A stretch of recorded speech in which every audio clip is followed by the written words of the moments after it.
Buenas tardes, bienvenidos todos a la octava sesión del seminario Diálogo sobre el Patrimonio Edificado en Nuevo León.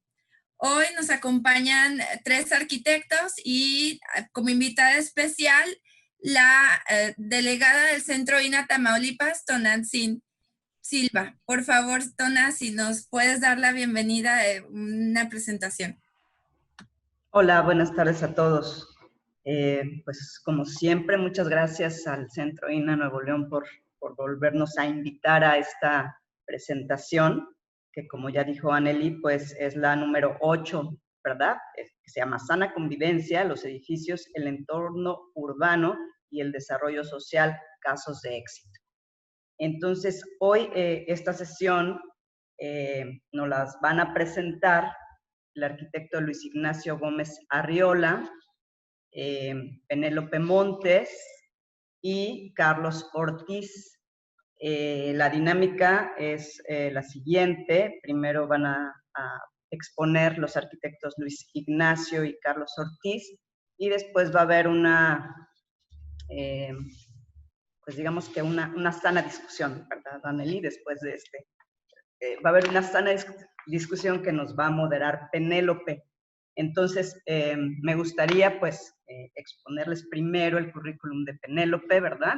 Y después el de los arquitectos, pues, para darle la introducción a todos los que hoy nos acompañan de quienes van a presentar estos casos de éxito.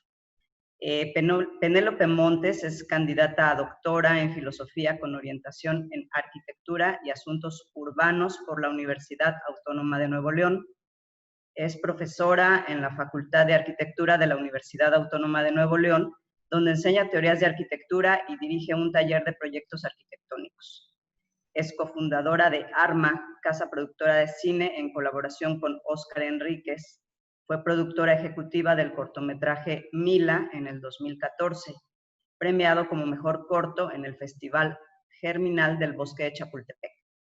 Distinguido como parte de la selección oficial del 17º Festival Internacional de Cine de Guanajuato y ganador del premio especial Renta Imagen en el 13º Festival Internacional de Cine de Morelia.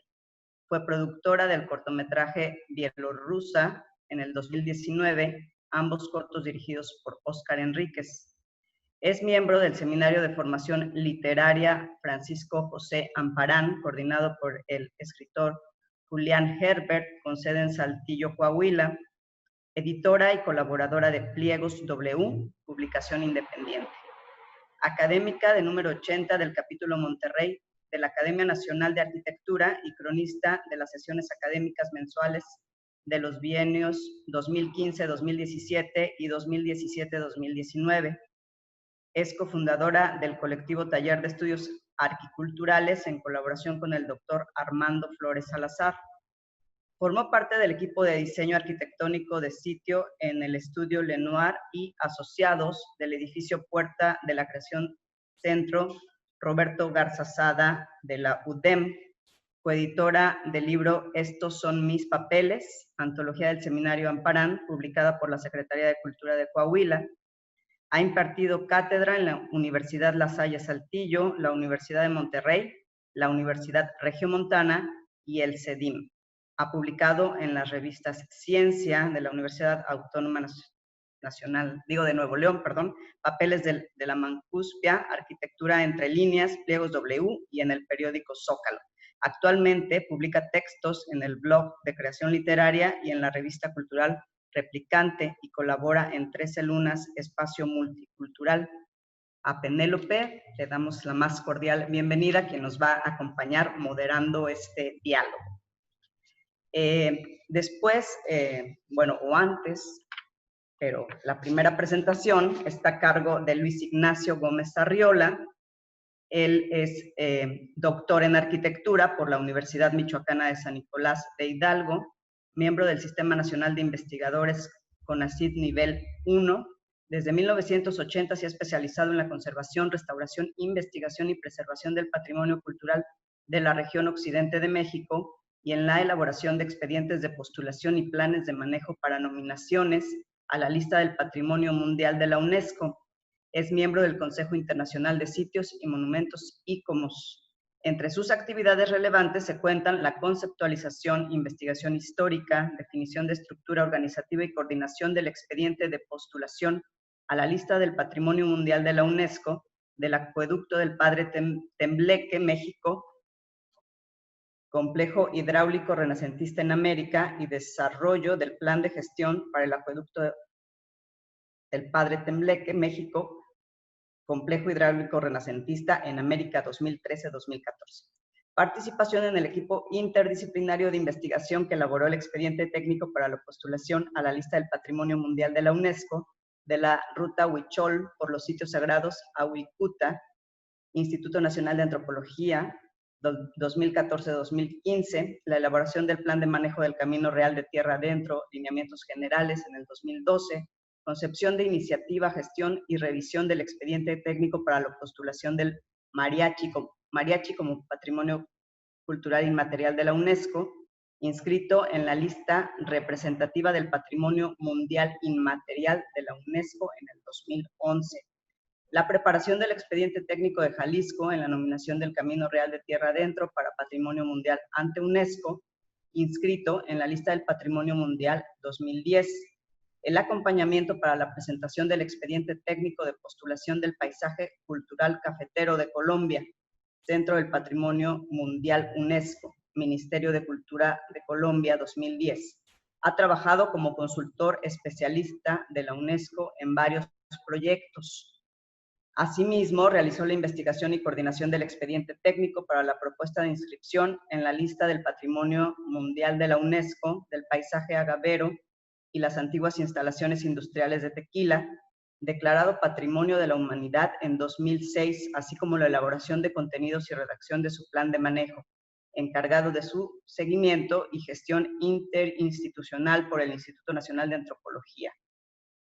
Realizó el plan de manejo para el recinto fortificado de la isla de Mezcala, Jalisco, en 2007, desarrolló los estudios preparatorios para la declaratoria del Hospicio Cabañas de Guadalajara, dentro de la lista de Patrimonio Mundial de la Humanidad, por parte de la UNESCO, declarado Patrimonio de la Humanidad en 1997. Ha dirigido trabajos de restauración y rehabilitación, entre otros monumentos, en el antiguo Hospicio Cabañas de Guadalajara, en la Catedral de Guadalajara, en el Teatro de Cámara del Teatro Degollado, en la reubicación del Puente de Arcediano, en el Museo Nacional de la Cerámica, Pantaleón Panduro, en el Museo de las Artes Populares de Jalisco, en la zona arqueológica maya de Comalcalco, Tabasco, en la zona arqueológica de Chalchihuite, Zacatecas, en la Casa de los Abanicos de Guadalajara, la Misión Jesuita de Santa Gertrudis, en Baja California Norte. Es arquitecto, perito en restauración de monumentos por el Instituto Nacional de Antropología e Historia y se ha desempeñado como director de Patrimonio Artístico e Histórico de la Secretaría de Cultura del Gobierno de Jalisco. Es miembro del Comité Jalisco del Consejo Internacional de Sitios y Monumentos. Ha obtenido en 6 ocasiones el Premio Nacional en Conservación del Patrimonio Edificado Francisco de la Maza, auspiciado por el INAH. Se ha desempeñado como catedrático en la Universidad de Guadalajara, la Universidad Michoacana de San Nicolás de Hidalgo, Universidad de Guanajuato, en la Universidad de Colima y en la Universidad ITESO.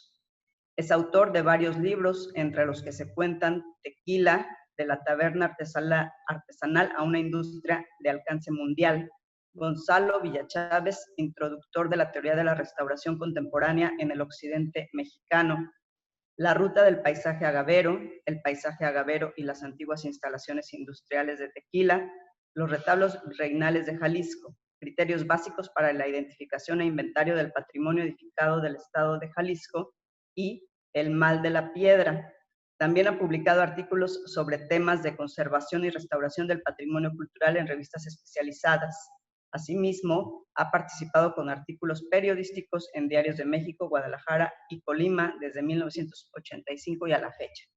Ha participado como ponente en numerosos cursos, simposios y seminarios relativos a la conservación patrimonial en México y en el extranjero desde 1983 y a la fecha.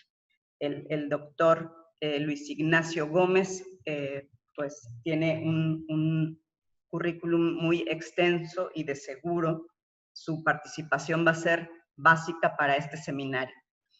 Y tenemos a Carlos Ortiz, es arquitecto por la Universidad Autónoma de Nuevo León, es máster en arquitectura por el Laboratorio de Vivienda del Siglo XXI de la Universidad Politécnica de Cataluña.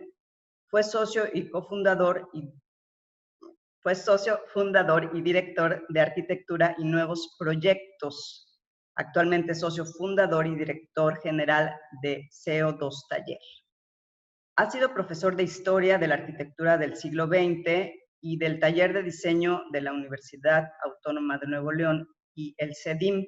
Fue profesor del Taller de Proyectos Lisandro Peña, coordinador de los talleres de arquitectura en FARC de la Universidad Autónoma de Nuevo León y secretario académico de la carrera de arquitectura en esta universidad del 2015 al 2017. Actualmente es profesor del taller integral Vivienda y Ciudad y del taller de proyectos de la Maestría de Ambientes Interiores. Fue finalista en el premio Obras CEMEX 2003, ganó menciones honoríficas en las Bienales de Arquitectura de Nuevo León, 13ª, 14ª y 16ª por las casas Lindavista, Riviera y Corporativo Rolmex, y ha sido condecorado con el Cali de Cristal en las Bienales de Arquitectura de Nuevo León, en la emisión 14ª y 15ª por las casas Muralla, MS Borgon y El Uro. Ha sido finalista en Obras de Impacto del Norte, revista Obras en 2016, finalista en la obra del 2017, revista Obras, y ganador del premio CEMEX 2018, categoría Espacios Colectivos, y segundo lugar internacional del mismo premio. Fue considerado por la revista Hábitat como uno de los 10 talentos del diseño en 2008. La revista Entre Muros lo consideró en 2009 como uno de los arquitectos jóvenes de mayor proyección en México y ha sido seleccionado en 2 ocasiones por la revista Obras en su edición especial 10 Despachos. Recibió la beca del programa Jóvenes Creadores del Arte del Fondo Nacional para la Cultura y las Artes en el periodo 2007-2008. Fue presidente del Colegio de Arquitectos de Nuevo León en el periodo 2018-2020. Miembro de número de la Academia Nacional de Arquitectura. Fue consejero editorial de la sección Bienes Raíces del periódico El Norte y de la revista Residente. Miembro del Open High Worldwide capítulo Monterrey, miembro del jurado del Premio Nacional de Interiorismo Prisma y del Consejo de Hábitat Expo. En 2019 fue miembro invitado del jurado del 35º Premio de la Composición Arquitectónica Alberto J. Pani. Ha sido conferencista en varias universidades de Latinoamérica. Su obra ha sido publicada en las revistas Objeto, Entre Muros, Enlace, Hábitat, Obras, Escala, entre otras, y expuesta en diversos foros internacionales. Al arquitecto Carlos le damos la más cordial bienvenida, al igual que a los otros participantes, de parte, como sabemos, de parte de los centros SINA de la región noreste, pues estamos muy contentos de que hoy puedan participar con toda la experiencia que ya vimos o ya más o menos se dieron cuenta a través de la exposición de sus currículums, de que son personas con un amplio conocimiento de lo que nos van a hablar, de esa sana convivencia, los edificios del entorno urbano y el desarrollo social en los casos de éxito. Muchas gracias. Muchas gracias, Tonantzin. Empezamos entonces con Ignacio, su presentación, y bueno, comparto pantalla y apago mi video. Bueno, buenas tardes a todos. En primer lugar, gracias por la invitación. Y bueno, vamos a platicar sobre un tema que creo que es importante, es cuáles pudieran ser las bases o las reglas que se pudieran tener en un centro histórico, en un conjunto de edificios de valor patrimonial para desarrollar nueva arquitectura. En este sentido, es importante plantear que la ciudad, o sea, los grandes y los pequeños conjuntos, tienen como elemento en común una vinculación de un edificio junto a otro edificio. Es decir, La suma de los edificios son los que componen todo el contexto de carácter urbano. Es importante que recordemos esto. Entonces, ¿qué es lo que se podría esperar en el futuro respecto a cómo integrar nueva arquitectura en los contextos históricos? Sería justamente seguir las mismas reglas que se han seguido desde tiempos de los romanos, por poner una fecha, a la actualidad, es decir, integrando armoniosa y respetuosamente edificios. Como comenté, es importante que tengamos claro que la ciudad es un contexto, o sea, es la suma de todas las arquitecturas. Entonces, en ese sentido, si nosotros partimos de la base de que el patrimonio es lo que nos ha quedado del pasado en el presente y que nosotros a su vez debemos de transmitir hacia el futuro, tenemos pues que hay que ser sumamente cuidadosos al momento de integrar, de vincular edificios nuevos en contextos históricos. Bueno, hay un marco legal, que es la Ley Federal de Zonas y Monumentos Arqueológicos, Artísticas e Históricas, que establece qué edificios tienen valor patrimonial y qué edificios no lo tienen. Bajo esa premisa, es como se ha trabajado en los últimos años, estamos hablando desde el 72 para acá, y que hay que asumir también que esa protección en muchas ocasiones es insuficiente, ¿no? Pongo ahí un globito de esos como si estuviera pensando el edificio que está ahí abajo, que dice, ¿cómo contener el proceso actual de especulación inmobiliaria que está depredando las zonas de valor patrimonial? O sea, esa es la pregunta que nos tenemos que hacer. Aquí en Guadalajara lo tenemos muy grave. Y quiero referirme a un documento de carácter internacional, que es la Recomendación sobre el Paisaje Urbano Histórico, que fue elaborada por la UNESCO en 2011, justamente como una llamada de atención, externando una preocupación hacia la comunidad internacional sobre el desarrollo de las ciudades que a veces no está equilibrado con sus valores patrimoniales, ¿no? Entonces, esta recomendación es la que marca las pautas desde el carácter de un documento normativo internacional hacia cómo pudiera ser esa inserción de nueva arquitectura. Plantea una cosa que a veces se nos olvida, que la ciudad es dinámica, ¿no? Dice, reconociendo el carácter dinámico de las ciudades y observando, sin embargo, que el desarrollo rápido y a menudo incontrolado está transformando las zonas urbanas y sus entornos, lo que puede fragmentar y deteriorar el patrimonio urbano, afectando profundamente los valores comunitarios en todo el mundo. Este es un ejemplo en las fotografías, la Torre Pelli, César Pelli, que es un arquitecto muy reconocido a nivel internacional, que justo al otro lado del río Guadalquivir, en Sevilla, hizo o proyectó más bien una torre bastante alta, de cerca de 100 metros, que ha afectado desde el punto de vista patrimonial a lo que es el entorno histórico de la ciudad de Sevilla, ¿no?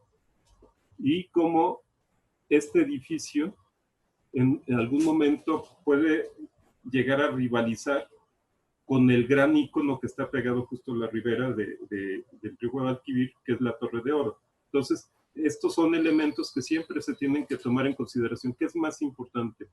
¿El gran vestigio arquitectónico o una nueva arquitectura? Voy a seguir hablando sobre esta recomendación, porque se me hace que es muy importante que todos la conozcamos. Dice, recomienda a los Estados miembros adoptar las medidas adecuadas para adaptar este nuevo instrumento a sus contextos específicos. Es decir, que haya normatividades nacionales que permitan un desarrollo equilibrado entre lo que es la nueva arquitectura y la arquitectura histórica. Pongo otro ejemplo, este es en la isla de Chiloé, en Chile, que también es sitio patrimonio mundial, que está afectado por la construcción de un mall. O sea, ustedes pueden ver la masa del mall en relación a la iglesia, que aunque es muy grande, pasa a ser muy pequeña si se compara pues con este gran edificio.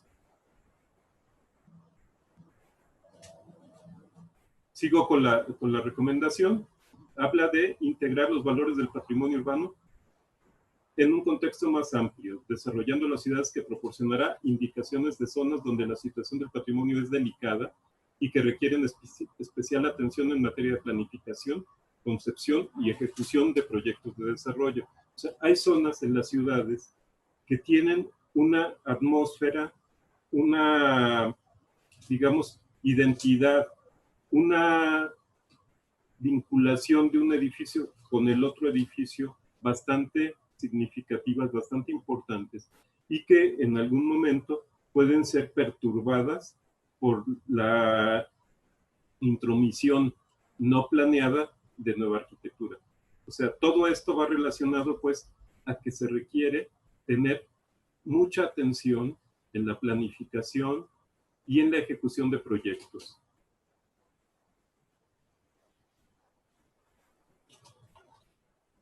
Y bueno, la recomendación entiende por paisaje urbano histórico la zona urbana resultante de una estratificación histórica de valores y atributos culturales y naturales, lo que trasciende la noción de conjunto o centro histórico para abarcar el contexto urbano general y su entorno geográfico. Es decir, no solo lo que está, por ejemplo, en un centro histórico, sino todo lo que está en el entorno del centro histórico que pudiera eventualmente afectar al conjunto, al sitio.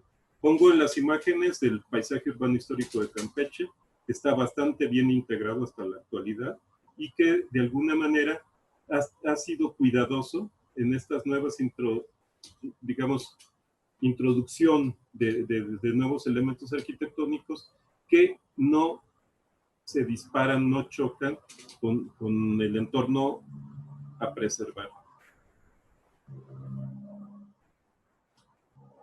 Y bueno, la ciudad es tridimensional, la ciudad es dinámica, la ciudad es viva.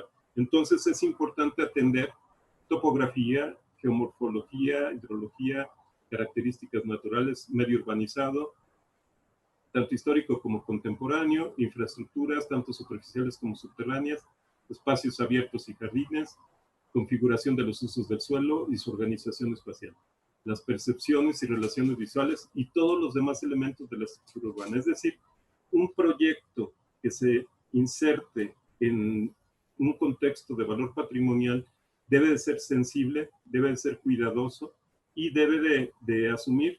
Esto me lo platicaba, me lo decía uno de mis maestros, decía que hacer arquitectura es hacer ciudad.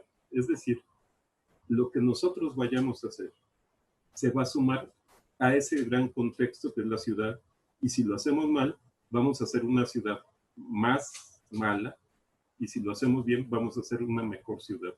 Son temas que necesitamos reflexionar. Todo esto tiene que ver con reflexiones.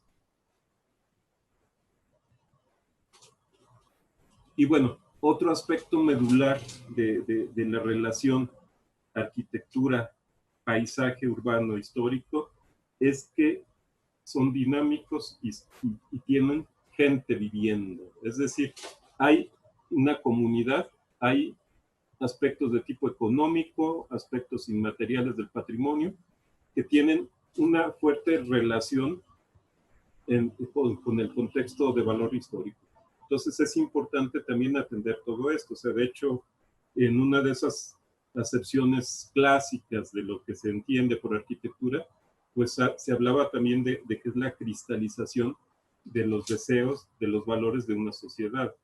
Si hacemos o vemos alguna ciudad histórica, se puede percibir como una armonía, un contexto íntegro, todo eso, que hablan de una sociedad que logró cristalizar en ese conjunto sus valores.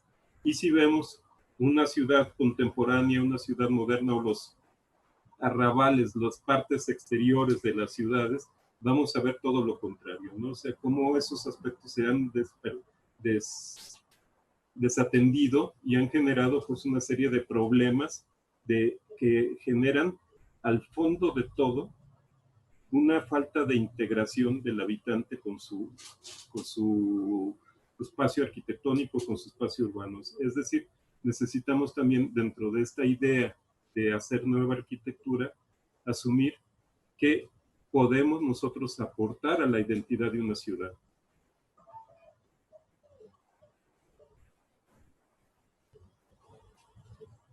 Bueno, esta noción de paisaje urbano histórico responde al objetivo de preservar la calidad del medio en que viven las personas, mejorando la utilización productiva y sostenible de los espacios urbanos, sin perder de vista su carácter dinámico y promoviendo la diversidad social y funcional. En ella confluyen los objetivos de la conservación del patrimonio urbano y los del desarrollo social y económico.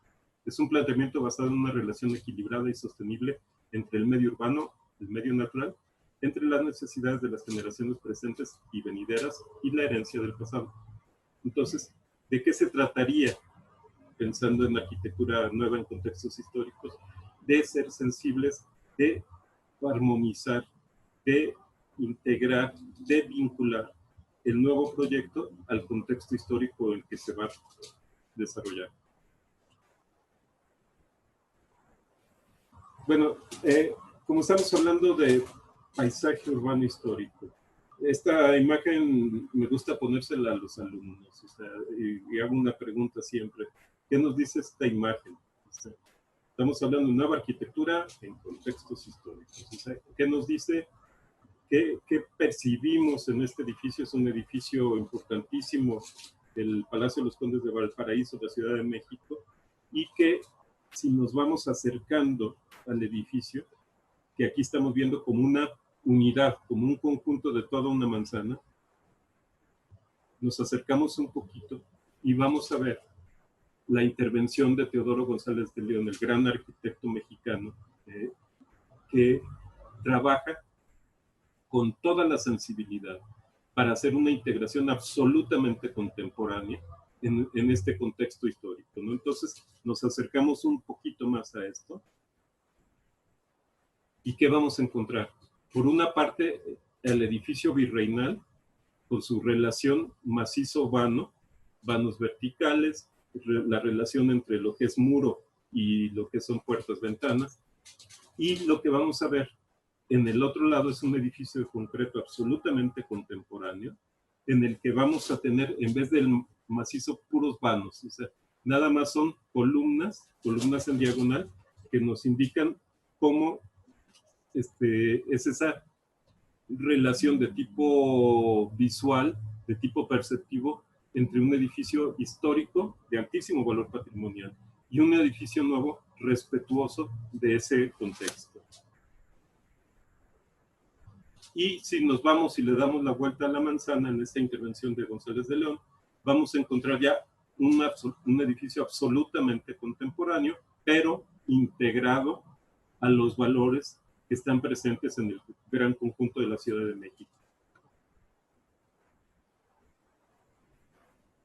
Ahora voy a pasar a una partecita un poquito triste, lamentable, que sucede en la ciudad de Guadalajara. Es que en realidad aquí el desarrollo urbano, más que estar, digamos que controlado en muchas de las zonas por las instituciones, pareciera que son los desarrolladores inmobiliarios los que establecen sus reglas y que la planificación urbana, el desarrollo urbano, está hecho más bien a las necesidades del desarrollador inmobiliario que a la propia esencia de la ciudad. Pongo del lado izquierdo un ejemplo que se me hace triste, ¿sí? De cómo un edificio contemporáneo está pegadito a una casa del eminente arquitecto Luis Barragán, esa que se ve en la esquina de color blanco, y que lo neutraliza, hace sentir que no existe, hace sentir que es una cosa pequeñita, cuando es una de las obras tempranas de uno de los grandes arquitectos mexicanos de todos los tiempos.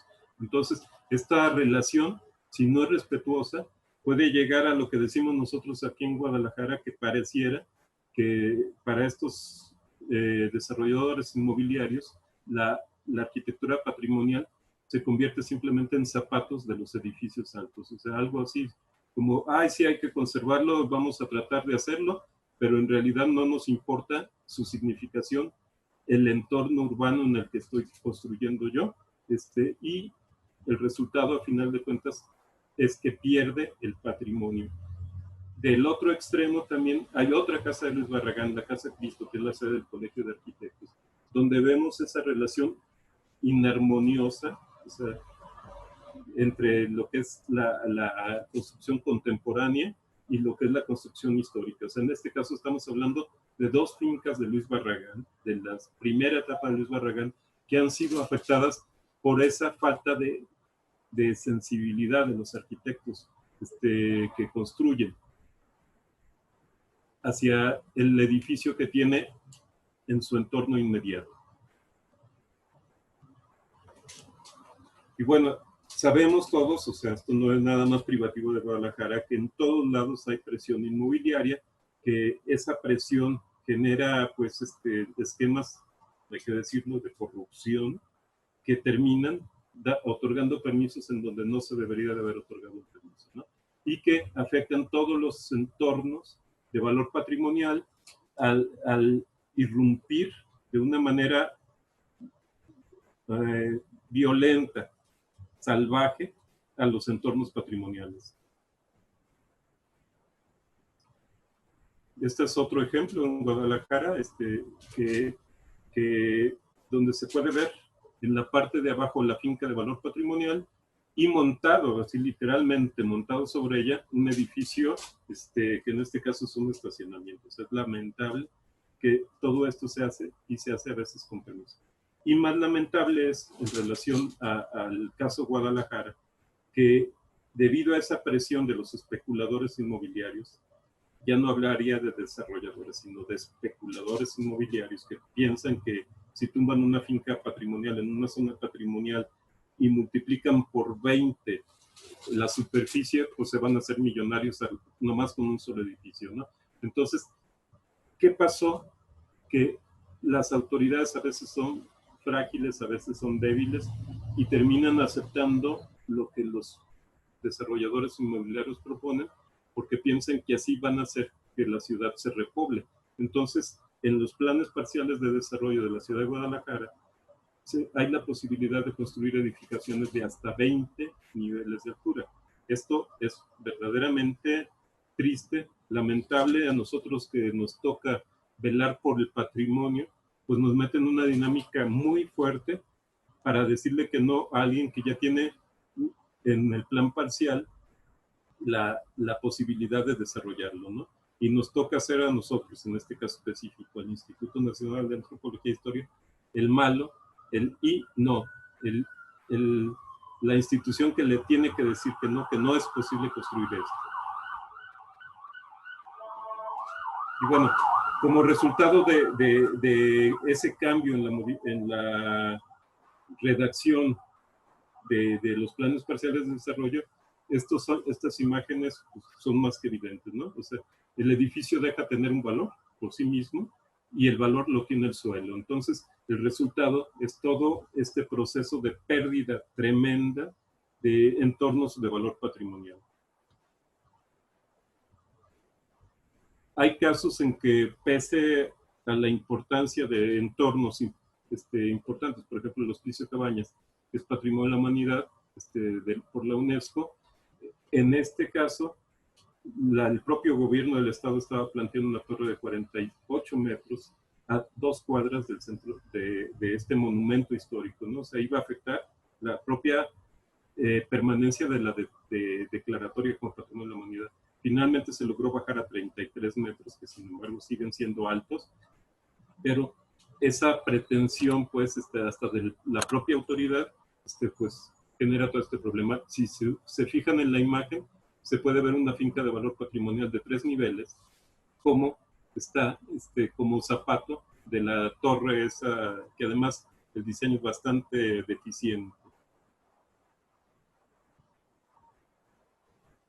Y bueno, más ejemplos de esta especulación inmobiliaria en Guadalajara, desatada por este cambio en los planes parciales de desarrollo, es esta otra torre que está atrás del Hospicio Cabañas y que con los desarrolladores inmobiliarios levantamos un globo, se puede ver una bolita de color rojo allí en la silueta del Hospicio Cabañas, y que les demostrábamos cómo sí iba a afectar al edificio Patrimonio de la Humanidad. Bueno,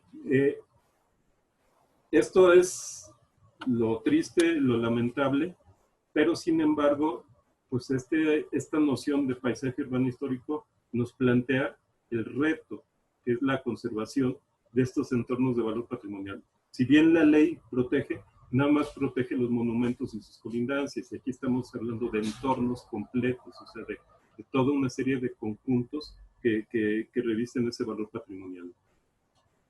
Hay otro factor también importante en este proceso, pues, salvaje, diría yo, de especulación inmobiliaria, es que además generan procesos de gentrificación en los que se expulsa al habitante original, destruyendo el tejido social construido a través del tiempo. O sea, los habitantes originarios se ven obligados a salir de estas áreas y son sustituidos por una nueva capa social que no está vinculada una junto a otra. Entonces, el tejido social se va perdiendo.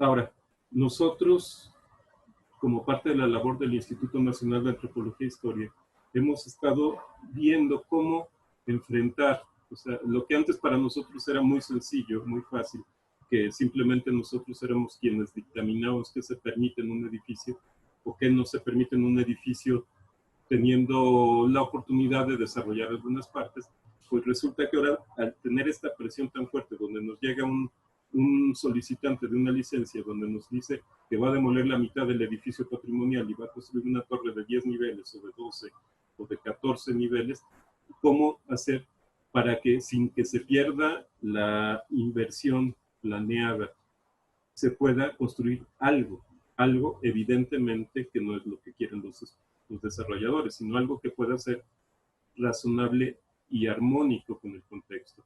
Aquí pongo otro ejemplo de estos edificios que nunca se debieron de haber autorizado, donde está la finca de valor patrimonial, que aquí es como estaba, y ahora que tiene pegado en la entraña un edificio alto. Y bueno, hemos estado dándole vueltas, y hemos llegado a la conclusión de que lo que sí pudiera el INAH en la esfera de su competencia autorizar serían elevaciones escalonadas de hasta 5 niveles máximo. Es decir, si tomamos en consideración que un edificio histórico, la altura promedio entre el piso y el techo son entre 5 metros, 6 metros en algunos casos, es posible pensar en que 2 niveles de arquitectura histórica equivaldrían a 4 niveles de edificación actual, quedando la posibilidad de subir un nivel más al fondo del predio. O sea, también hay que entender que no todo lo vamos a poder conservar, que hay que ceder en algunas partes, y generalmente las partes traseras, los patios traseros de los edificios realmente no tienen mucho valor patrimonial. Entonces, lo que se hace evaluando cada caso, hay casos en donde no se puede, hay casos en los que sí se puede permitir la integración de nueva arquitectura, pues que sea hasta ese esquema, o sea, retranqueado, es decir, escalonado, y una de las condicionantes que le ponemos al solicitante es que no se tiene que apreciar desde la banqueta de enfrente de la edificación a intervenir, es decir, que no haya una afectación real al entorno. Hemos tenido varios casos, o sea, como la idea era ver casos de éxito, hemos tenido aquí en Guadalajara varios casos que podríamos, que sean, después de tener la idea el desarrollador de que podría ser tal caso, finalmente con tal de conseguir la licencia del INAH, accede y hemos logrado pues que reduzcan sus alturas a cosas que son razonables. Claro, si es más grande el predio, a lo mejor pudiera permitirse 6 niveles, Si es más pequeño, a lo mejor no. O sea, cada caso va a ser siempre diferente, pero les estamos dando una alternativa. Generalmente son buscando nueva vivienda en el centro, lo cual nosotros como INA, aquí local, estamos completamente de acuerdo. O sea, el centro se tiene que repoblar, el centro se ha abandonado en el transcurso de los años, pero sin embargo, si no es en estas condiciones, va a ser difícil que sigamos manteniendo una escala, una armonía entre los edificios del centro.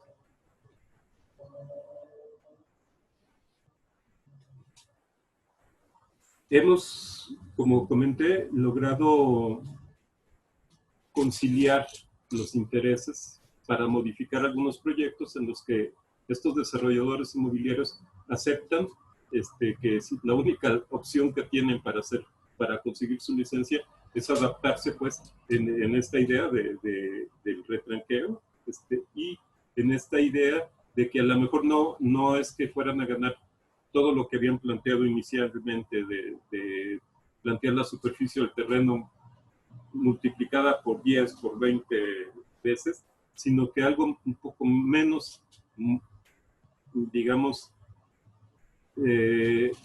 invasivo, puede lograr de todas maneras un retorno de la inversión.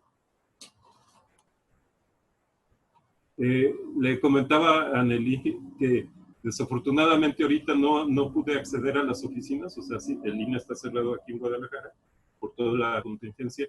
No traigo muchas imágenes de estos casos en los que hemos estado trabajando. Y bueno, ya para concluir la presentación, diría que en la conservación de los entornos urbanos de valor patrimonial es fundamental el respeto a las características originales de la construcción histórica, en lo que se refiere a alturas, proporción de vanos, volumen de la edificación y tipologías constructivas. Cada zona tiene características diferentes dentro de una misma ciudad. Hay zonas que pueden permitir, sin mucho problema, una densidad de construcción y hay zonas dentro de la misma ciudad que sí requieren un cuidado más sensible, por decir de alguna manera. Que es justamente lo que solicita esta recomendación sobre el paisaje urbano histórico de la UNESCO. Y bueno, la arquitectura actual debe ser bienvenida y estimulada en los centros históricos, pero bajo parámetros respetuosos con el entorno en que se insertan. De que se puede, pero requiere un análisis cuidadoso del entorno en que se ubicará. No hay que olvidar que la ciudad histórica es la suma de las arquitecturas de todos los periodos, pero solo permanecerá si está diseñada con calidad, talento y sensibilidad. Con esto concluiría y retorno pues a esa frase que me decía mi profesor de arquitectura. Dice, hacer arquitectura es hacer ciudad. O sea, si seguimos pensando que hacer arquitectura simplemente es agarrar un predio vacío y en ese plantear nuestra genialidad, pues vamos a estar equivocados. O sea, eso lo podremos hacer en otras áreas de la ciudad, pero en las áreas históricas sí es importantísimo que tomemos en consideración el entorno. O sea, le vamos a pegar un pedacito de ciudad y que ese pedacito de ciudad que le vamos a pegar nosotros a esa arquitectura nueva, pues tiene que ser sensible con sus hermanos, con sus colegas, los que están alrededor de ellos, ¿no? Como en alguna receta, o sea, hay que armonizar los ingredientes de la receta para que nos salga rica la comida. Igual acá, si queremos tener una ciudad sabrosa, pues tendríamos que armonizar todos esos ingredientes. Con esto concluyo y muchas gracias.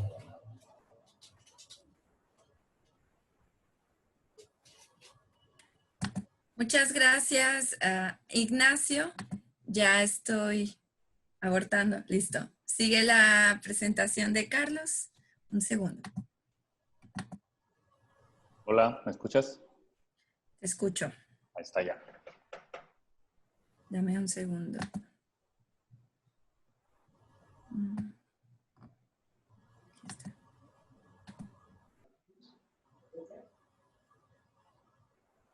Bueno, pues gracias por la invitación. Déjame, me pongo aquí un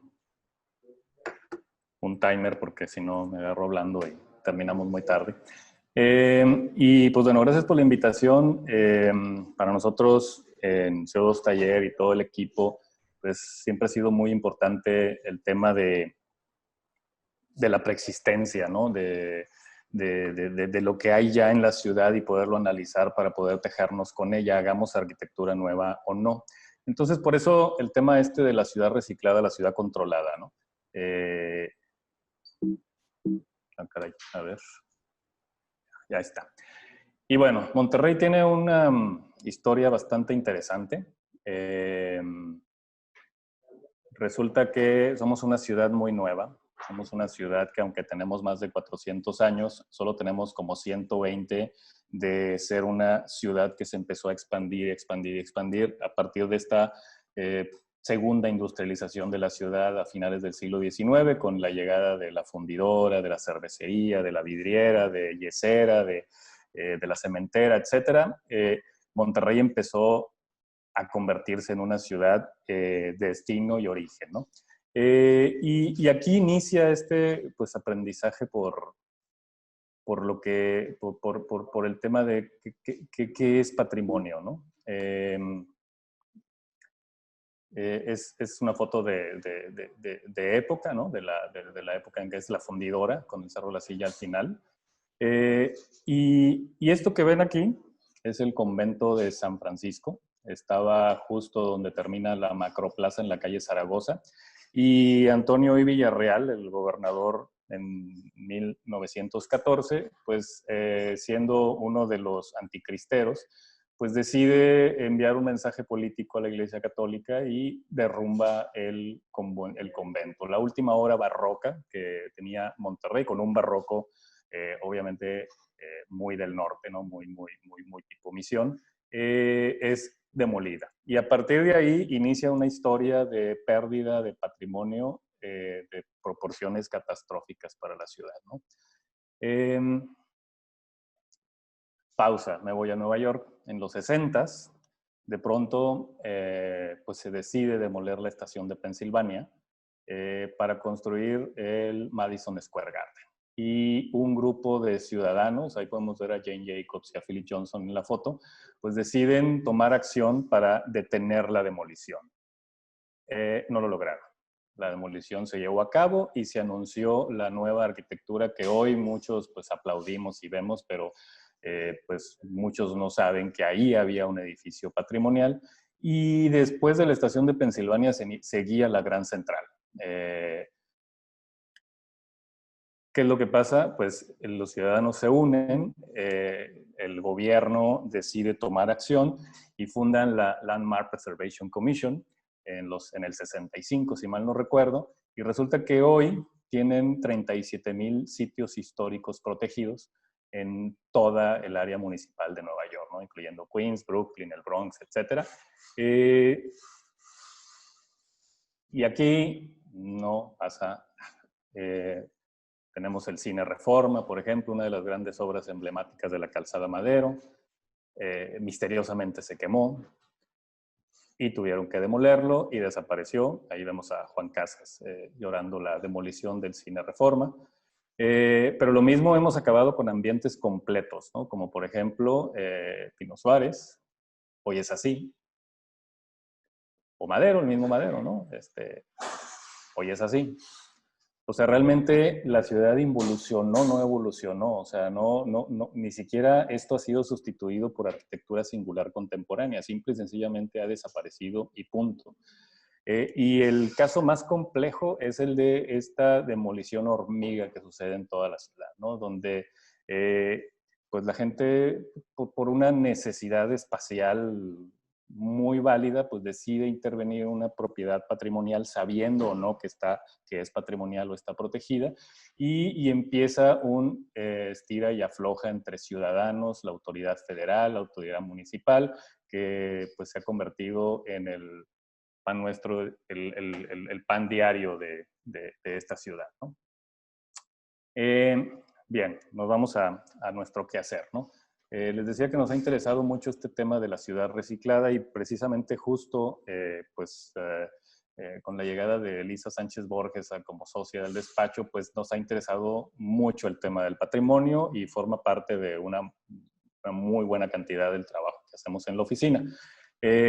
Vaya, las mismas preexistencias que parecen no tener un valor nos han interesado mucho y hemos pues convencido a clientes de que no hay necesidad de demoler porque con esa misma base se puede hacer una arquitectura singular, como el caso de este edificio, que pues le traiga pues nuevas bondades a su manera de necesitar el espacio, ¿no?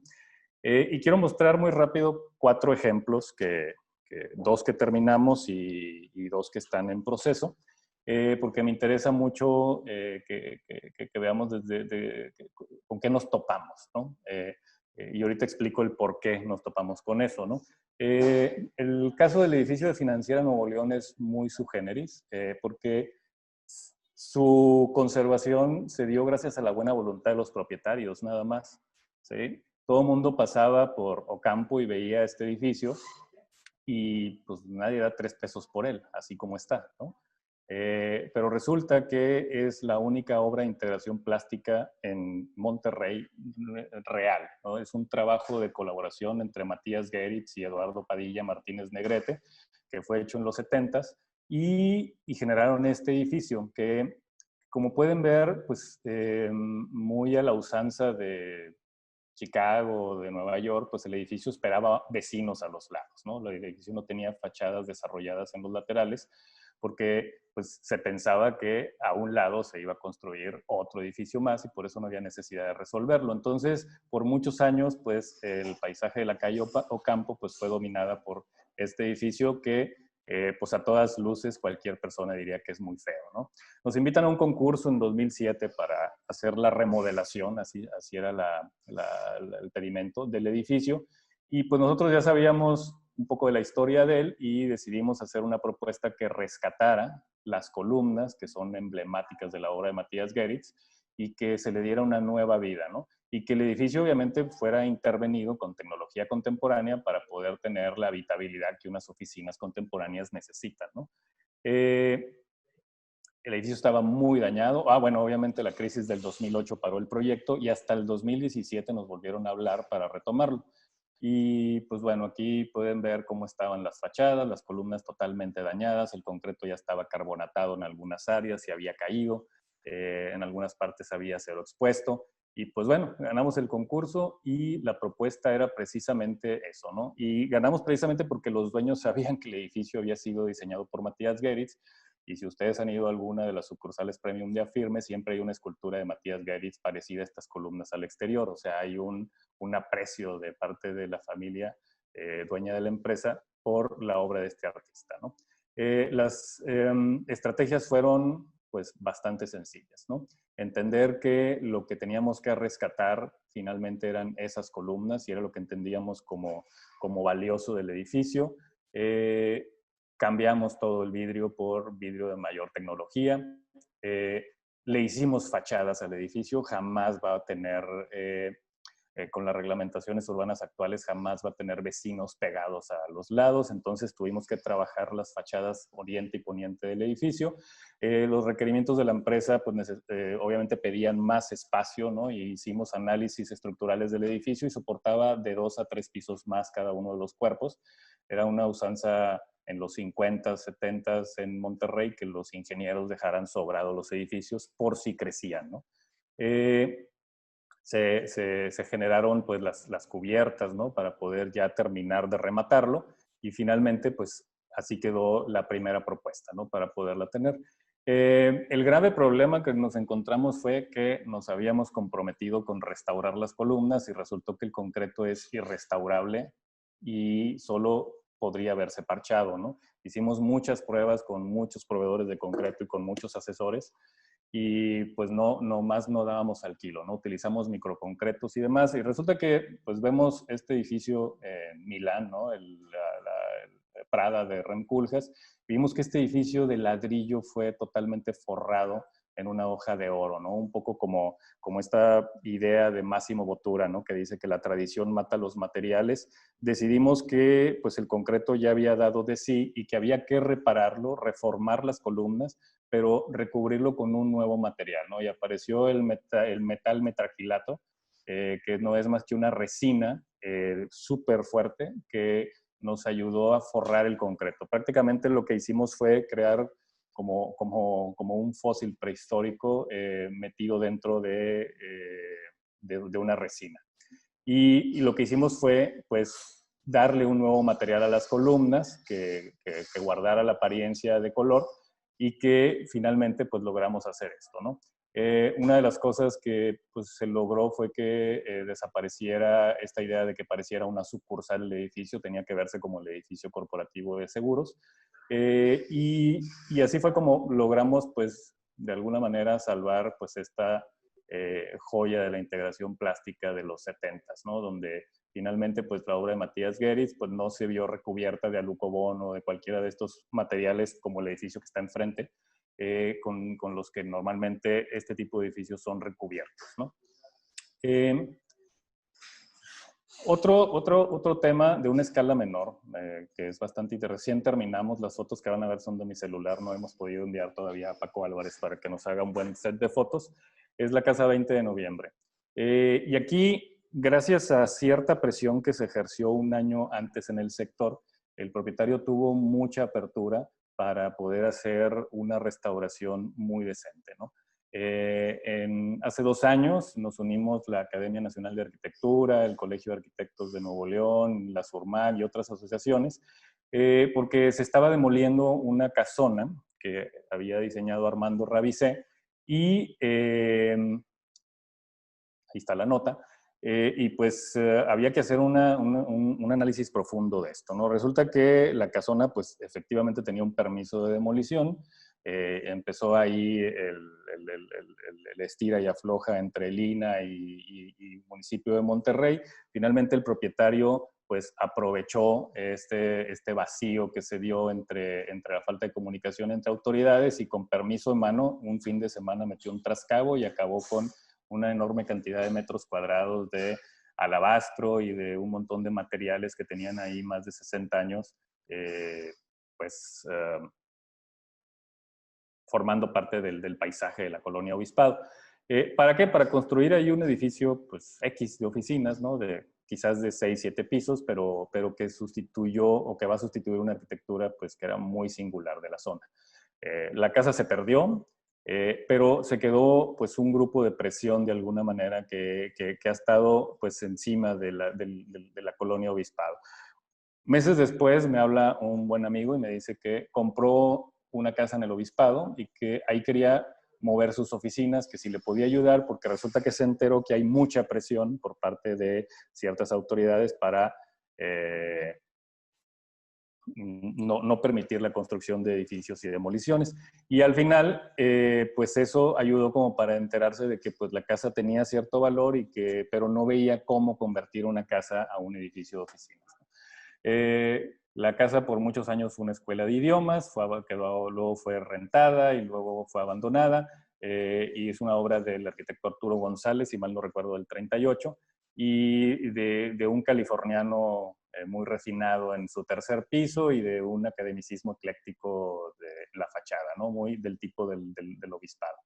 Tenía pues una serie de adecuaciones al interior que habían eliminado patios, las losas estaban fracturadas, yo no sé cómo estaba de pie, pero había fracturas importantes en las losas y tuvimos que hacer un análisis muy minucioso de cómo reestructurar la estructura para no, vaya la redundancia, para no volver a construir nuevo esas losas, ¿no? Porque hubiera implicado que nos saliéramos de presupuesto. Logramos un buen trabajo de convencimiento para eliminar ese cuerpo extraño del patio y reconstruirlo en otro lado del terreno. La casa tenía la particularidad de tener un terreno muy grande a un lado, así que el tema del estacionamiento no fue un problema, por suerte. Descubrimos en la casa un montón de cosas que estaban perdidas porque sufrió al interior una remodelación en los 70s, 80s, entonces había unos plafones que cubrían estas molduras y que vimos que era importante pues evidenciar, ¿no? También teníamos este techo que apareció después de demoler un plafón y que también creímos que era importante en mostrar. Al final se hizo un proyecto donde muy pocas adecuaciones puntuales, contemporáneas, sumamente sutiles a la casa se le tuvieron que hacer para poder meter el programa. Y pues todos los interiores fueron analizados a detalle para poder meter todas las actividades de esta empresa en cada una de las habitaciones, ¿no? Y las zonas que eran muy amplias, como este enorme pórtico que tenía de manera lateral la casa y que la Alianza Francesa había convertido en un auditorio, eliminamos totalmente el auditorio, lo abrimos. En realidad esto debería ser un espacio abierto si fuera casa, no una especie de veranda. Pero, pues bueno, decidimos cerrarla con vidrio para convertirla en un espacio de trabajo general, ¿no? Y la parte de a mero arriba, el tercer piso, pues dejamos toda esa viguería expuesta. Hubo que sustituir algunas vigas y tablones y demás. La teja completa se tuvo que cambiar. Pero la idea era que la dirección general de la empresa pues pudiera tener un lugar lounge para poder estar con clientes de alto nivel y poder ahí pues mostrar toda la arquitectura de la casa, ¿no? Iniciamos el proceso, hubo que reforzar algunas partes con estructura expuesta porque definitivamente era importante y empezamos a restaurar y a restablecer algunos de los materiales que por suerte aún se producen, como el piso de pasta, y pues bueno, a esta nueva arquitectura integrarla de manera muy sutil, a manera de planos y de ya sea de vidrio, de placas de granito, que se fueron adosando de manera muy sutil a la casa, y que reconstruimos ese volumen que se había perdido porque obviamente iba a ser área rentable, a un lado de la casa, pero dejando el patio totalmente al descubierto, como sucede acá, ¿no? Esta foto la podríamos comparar con la primera que pasé. Y bueno, pues finalmente se logró recuperar pues toda la casa, ¿no? Esa zona del obispado sigue manteniendo su escala. Las oficinas incluso todavía pueden crecer dentro de la casa, así que tiene mucho para dar. Y en un momento dado, el terreno de un lado, que es estacionamiento, pues podría convertirse después en un complemento de las oficinas si requiriesen crecer, ¿no? Entonces, pues este es un ejemplo de lo que hicimos para poder recuperar algo que pues pende de un hilo gracias a la reglamentación actual y ahorita explico por qué. Hay otro ejemplo que estamos ahorita trabajando en la oficina y es este patrimonio olvidado, ¿no? Como sucedió con Afirme, ¿no? Con que pues el edificio solo tenía valor para, aunque está en varios libros y catálogos, realmente nadie nos dijo que fuéramos ni al Limbal ni a Lina. Nosotros sabíamos que teníamos que respetarlo y no había esta comunicación entre autoridades. Lo mismo pasa acá. Hay una institución pública con la que hemos colaborado mucho, Cáritas de Monterrey, y recibe en comodato un terreno pues muy interesante. Nosotros dijeron que era un terreno y había una construcción vieja ahí que ya tenía permiso de demolición. Fuimos a visitarla con la gente de Cáritas y cuando llegamos, de hecho, los trascabos estaban ahí listos para empezar a demoler y nos dimos cuenta que era la Escuela María Canavati del 63, perdón, que es de un tardío streamline, muy, muy modesto, pero que valía la pena recuperar, ¿no? De hecho, platiqué con uno de los historiadores de la ciudad, Juan Casas, y pues dijo, sí, es un elemento pues por ahí que tiene cierto valor, y creo que pues debería estar catalogado, pero no lo está. Y pues se puede ir en cualquier momento, ¿no? Empezamos a trabajar con las autoridades de Cáritas y entendieron que sí valía la pena recuperar esto porque precisamente hicimos un esquema así, esa es una foto de mi libreta cuando hice el esquema, donde le decíamos, oye, es que podemos utilizar el edificio como toda el área pública y el área de atención y de acceso a Cáritas, no construyes 1000 metros cuadrados, nada más los restauramos, y a un lado hacemos el edificio totalmente nuevo de 2000, 3000 metros cuadrados que se necesitaban para poder albergar toda la operación interna de Cáritas, ¿no? Hoy Cáritas opera en unas oficinas muy, muy pequeñas, les queda muy chico el espacio para todo el trabajo de beneficencia que hacen, pues es muy complicado, ¿no? Y estamos justo ahorita trabajando en los análisis estructurales del edificio y en el desarrollo del proyecto ejecutivo. Y la propuesta que finalmente vamos a ver, pues va a ser esta, ¿no? Un edificio construido en lo que eran los patios o las aulas, las áreas deportivas de la escuela, y redignificamos la fachada de la escuela para convertirlo en el acceso público importante para toda la comunidad que va y busca ayuda, ¿no? Entonces hay como este zaguán de entrada a la ayuda que vas a recibir, ¿no? Y finalmente, pues en la parte de atrás vamos a tener un espacio totalmente abierto para todas las brigadas que se juntan en Cáritas para todos los eventos sobre los cuales trabajan, ¿no? Entonces, este es un ejemplo de algo que pues, podría estar olvidado. Y aquí hay un tema que a nosotros nos interesa mucho y tiene que ver que gracias a que las leyes no se hablan, gracias a que hay una ley federal de monumentos históricos, pero no hay un reglamento local de monumentos históricos que derive de esa ley, como sucede con la ley de desarrollo urbano. Las leyes de desarrollo urbano de cada ciudad pues derivan de la Ley Federal de Asentamientos Humanos, ¿no? Que son federales, son generales, ¿no? Y entonces no están puntualizadas. Entonces, al no estar puntualizada una normativa local de conservación, pues se caen muchos vacíos interesantes, ¿no? Y bueno, muchos de los que son de Monterrey saben que este edificio entró en mucha controversia a finales del año pasado porque pues fue adquirido para hacer uno de estos centros comerciales, Street Mall, en la parte del centro. Es la zona comercial más importante de la ciudad y lo ha sido por un siglo completo, ¿no? El área de Morelos, el par Morelos, Padre Mier. Y Casa Langstroth pues fue considerada por pues muchos estudiosos, incluso en su publicidad decía que era la ferretería más bonita del mundo, ¿no?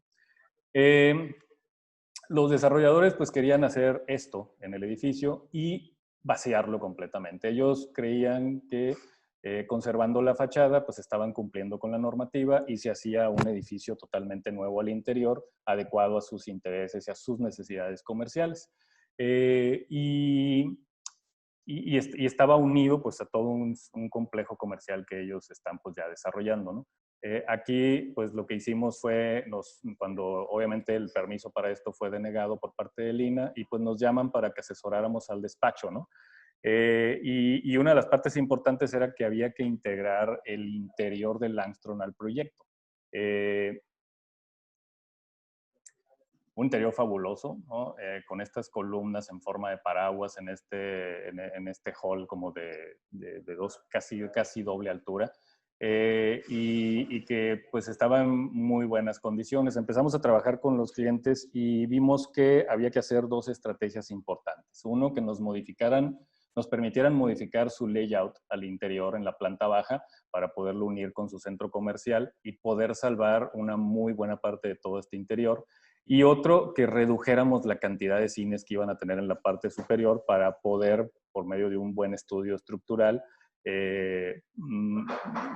poder que embonara con el edificio, ¿no? Hicimos ahí de repente algunos esquemas de lo que le decíamos, oye, es que mira, tú puedes fluir a través de esto. Y bueno, finalmente pues hicimos un trabajo de adecuación entre un proyecto que no es de nosotros, pero que teníamos que adecuarlo a las condiciones que nos marcaba la arquitectura propia de Casa Langstroth, ¿no? Entonces, hoy el proyecto conserva un 80% del edificio, solo el eje trasero va a ser demolido para poder trabar la estructura nueva con la vieja. Y el cine pues está manejando con unos materiales sumamente ligeros y va a haber una serie de refuerzos en las columnas para poder detener por medio de unos puentes estructurales pues la sala de cine y no descanse sobre Langstroth, ¿no? La versión final de lo autorizado pues es esto, y les marcamos también una serie de parámetros pues, para poder que de alguna manera toda la arquitectura nueva que hicieran pues quedara de alguna manera regida por lo que Langstroth como arquitectura más vieja estaba marcando, ¿no? La cosa interesante pues es esta, ¿no? Que al final, cuando esté esto terminado, pues el que visite el centro comercial se va a volver a topar con este interior, ya no va a ser una ferretería, difícilmente puede haber una ferretería de este tamaño, y se recrea parte del mostrador y finalmente pasas por el mostrador y en la parte de atrás ya te conectas con el centro comercial que ellos pretenden hacer. Incluso en el segundo nivel, desde el área comercial, tú puedes ver nuevamente estas columnas que pues nadie las ve hoy, ¿no? Porque de hecho es un espacio que está totalmente cerrado al segundo nivel y no tiene acceso al público, ¿no? Esto será de alguna manera semipúblico, ¿no? Ya que cuando esté abierto el mall, pues la gente puede recorrerlo sin problema y sin necesidad de comprar nada. Y aquí se derivan una serie de ideas que creo que son necesarias, al menos en Monterrey, para una salvaguarda exitosa del patrimonio. Y lo estuvimos discutiendo mucho en el Colegio de Arquitectos con varias de las asociaciones, con Arte, con el INA, con el IMBAL, con la academia, etcétera, en el tiempo en que fui presidente el año pasado, y que se sigue discutiendo todavía, ¿no?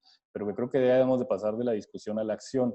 Lo primero es que todos los esfuerzos individuales para definir qué es patrimonio tienen que estar albergados en una sola iniciativa. O sea, los esfuerzos individuales no prosperan como un esfuerzo colectivo. Si definimos qué es patrimonio, nuestro patrimonio, Monterrey, para nosotros la macroplaza es patrimonio, ok, la conservamos. No, para nosotros este otro edificio también es patrimonio porque representa esto y esto y esto y esto y esto, también tiene que entrar dentro de este catálogo. Posteriormente, y es el segundo paso que no se ha dado y es súper importante, es el 90% o más del patrimonio de Monterrey es privado totalmente. Entonces, es importante que una vez definido, pues se acerque uno a los dueños, ¿no? Para entender cuáles son sus intereses con la propiedad. Y está muy fácil, sus intereses son dos cosas, densidad y CUS, nada más, sobre todo estando en el centro. ¿Y por qué? Pues por la simple y sencilla razón de que la ley de desarrollo urbano avanzó desligada de las leyes de patrimonio. O sea, y hoy los dueños de estas propiedades tienen una serie de derechos adquiridos que pues legalmente son de ellos, ¿no? Y entonces ahí entramos en un tema bien complejo. Una vez que los entendamos, que sepamos qué quieren, tiene que trabajarse con todas las autoridades para poder modificar la ley de patrimonio. No solo la ley de patrimonio, tiene que modificarse la ley de desarrollo urbano y tiene que modificarse la ley de hacienda del Estado para que se puedan generar incentivos a los propietarios de estos inmuebles y no castigos. Hoy la ley de patrimonio es de aplicar castigos, no de aplicar incentivos. Si tú eres dueño de un bien patrimonial, ni se te ocurra tocarlo, güey, porque es de nosotros. Y en ese momento, pues la persona dice, ¿cómo que es de nosotros? ¿No? Hace mucho hay un documento que se llama escritura que dice que es mío. Y entonces ahí empieza el grave conflicto, ¿no? Si hubiera incentivos, sería ideal. Y luego, finalmente, pues tiene que definirse necesariamente partidas presupuestales de recursos públicos para cuidado del patrimonio arquitectónico privado. ¿Por qué? Pues porque lo mismo se hace con el patrimonio arquitectónico público, ¿no? Los edificios patrimoniales que están siendo conservados por el público, perdón, por el gobierno, pues reciben recursos públicos y resulta que el que es dueño de un bien patrimonial, él tiene que cuidarlo por el resto, por la ciudad, ¿no? Entonces, teniendo estos recursos públicos se pueden generar compromisos legales con los propietarios para que este patrimonio se pueda conservar. Hay en el blog de la editorial Versus, una vez nos compartió Alejandro Hernández Gálvez este texto que se me hace buenísimo, ¿no? Es el arranque de una participación de Rory Olcaito, que dice que son las leyes, no los edificios, los que le dan forma a nuestras ciudades y pueblos, ¿no? Y creo que tiene mucha razón, ¿no? Porque precisamente el Monterrey que estamos moldeando ahorita es producto de las leyes actuales o de los vacíos en las leyes actuales, ¿no? Hay una reflexión final que me interesa compartirles y tiene que ver con lo que hacemos en la Facultad de Arquitectura como maestros, ¿no? Mis socios y yo sabemos que por más buena arquitectura que hagamos como arquitectos, a lo mucho, y si bien nos va y si nos morimos a los 90 años, vamos a hacer 80 buenos edificios. Si bien nos va. Pero creo que podemos lograr más si empezamos a contagiar a jóvenes cada semestre de esta necesidad de cuidar la ciudad. Y entonces por eso damos clase. Y hay una reflexión interesante. Estos son mis alumnos actuales del taller integral, para que los conozcan. Todos ellos van a hacer modificaciones fabulosas a la ciudad. Y vean lo que están haciendo ahorita. Es algo increíble. Están analizando todo la calle Madero, desde Pino Suárez hasta Félix U. Gómez, y donde creíamos que se había perdido el patrimonio, resulta que todas esas manchitas son patrimonio arquitectónico, y son edificios que están atrás de carteles, de fachadas destruidas, de fachadas nuevas, y algunos que están incluso muy bien conservados, pero hay mucho patrimonio en esa. Y voy a agarrar el cuadrante 10A, que me lo enviaron para que lo pudiera mostrar, y es una manzana súper interesante. Está la Casa de la Cultura, la antigua Estación del Golfo, un bien público que está conservado perfectamente, pero no tanto. Porque resulta que lo que vemos como Casa de la Cultura sobre Avenida Colón, pues es la parte de atrás de la Estación del Golfo. La parte de enfrente desapareció cuando vendieron la Plaza Lerdo de Tejada en la primera mitad del siglo XX para pues, construir edificios, ¿no? Y resulta que entre todo eso se construye un edificio singular que es la Fábrica Giró, ¿no? Entonces, hoy demoler la manzana para recuperar la Plaza Lerdo de Tejada, pues sería pues, mucho más que una utopía, ¿no?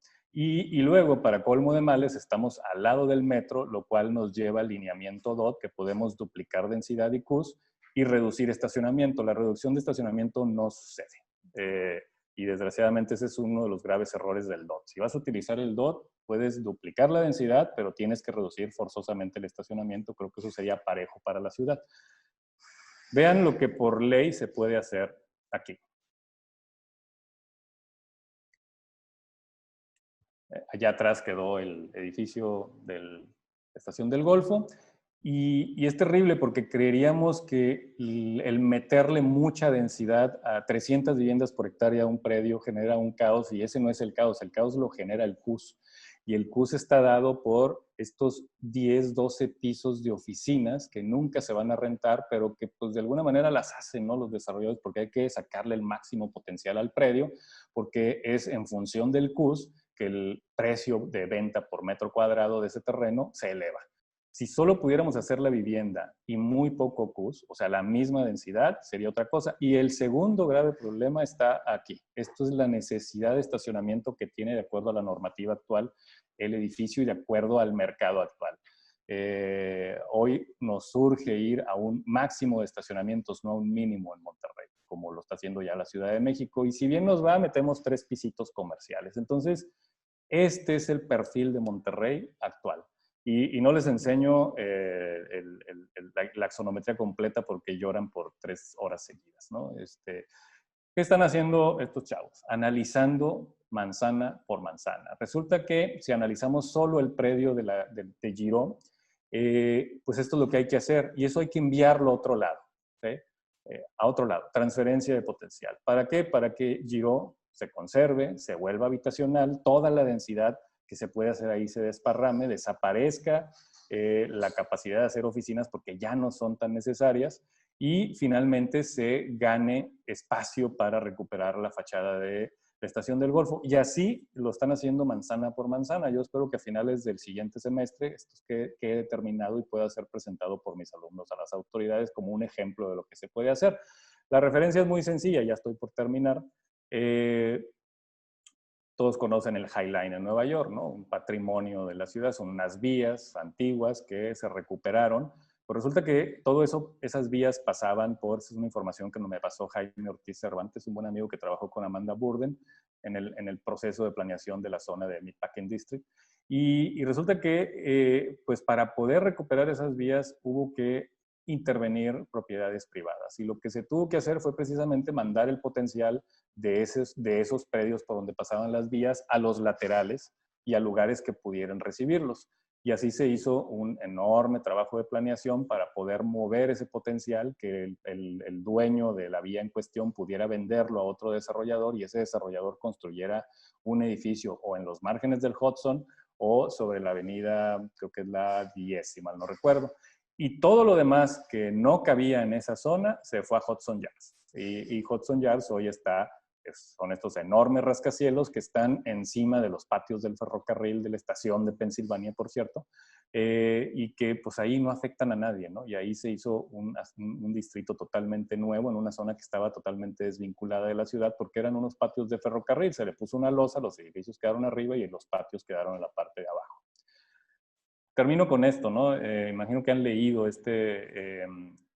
este statement que sacaron varios pensadores contemporáneos por un renacimiento de la cultura y de la economía. Y hay una frase que es ahí fabulosa, ¿no? Que dice: los territorios que mejor preserven los elementos originales de su identidad podrán beneficiarse si logran desarrollarlas con éxito en verdaderas ventajas competitivas. Creo que el poco patrimonio que queda en Monterrey puede ser una ventaja competitiva contra muchas ciudades y para poder hacer pues todas estas cosas que se necesitan hacer en la ciudad sin detrimento del patrimonio. Gracias. ¿Qué hago? ¿Ya? Listo, Ya, listo, gracias. Bueno, entonces ahora pueden prender su cámara Penélope, Ignacio, Carlos, para pasar al diálogo. Hola, ¿cómo están? Bueno, creo que hay muchísimos temas, hay una serie de preguntas que han estado y comentarios que han estado llegando por el chat, tanto de Zoom como de Facebook, y bueno, voy a intentar darles como cabida en el diálogo a todos los que están participando. Creo que, bueno, me parece muy interesante este cierre de la presentación de Carlos, donde menciona pues como estas ideas para el salvaguardo, para una salvaguarda exitosa del patrimonio, porque serían como, digamos, unos lineamientos o unas premisas para poder, pues digamos, como llevar a buen puerto todos estos proyectos de intervención, tanto de patrimonio en ciudades históricas o en ciudades modernas, ¿no? Bueno, una primera comentario que tiene uno de los participantes, que es Andrés Hernández, dice, bueno, que los inmuebles que están bajo la protección del INAH son de 1900 hacia atrás y que por qué no hay alguna iniciativa para proteger de 1900 en adelante, ¿no? Y creo que, bueno, tengo entendido que el INVAL sí protege esta, digamos, modernidad dentro de lo patrimonial.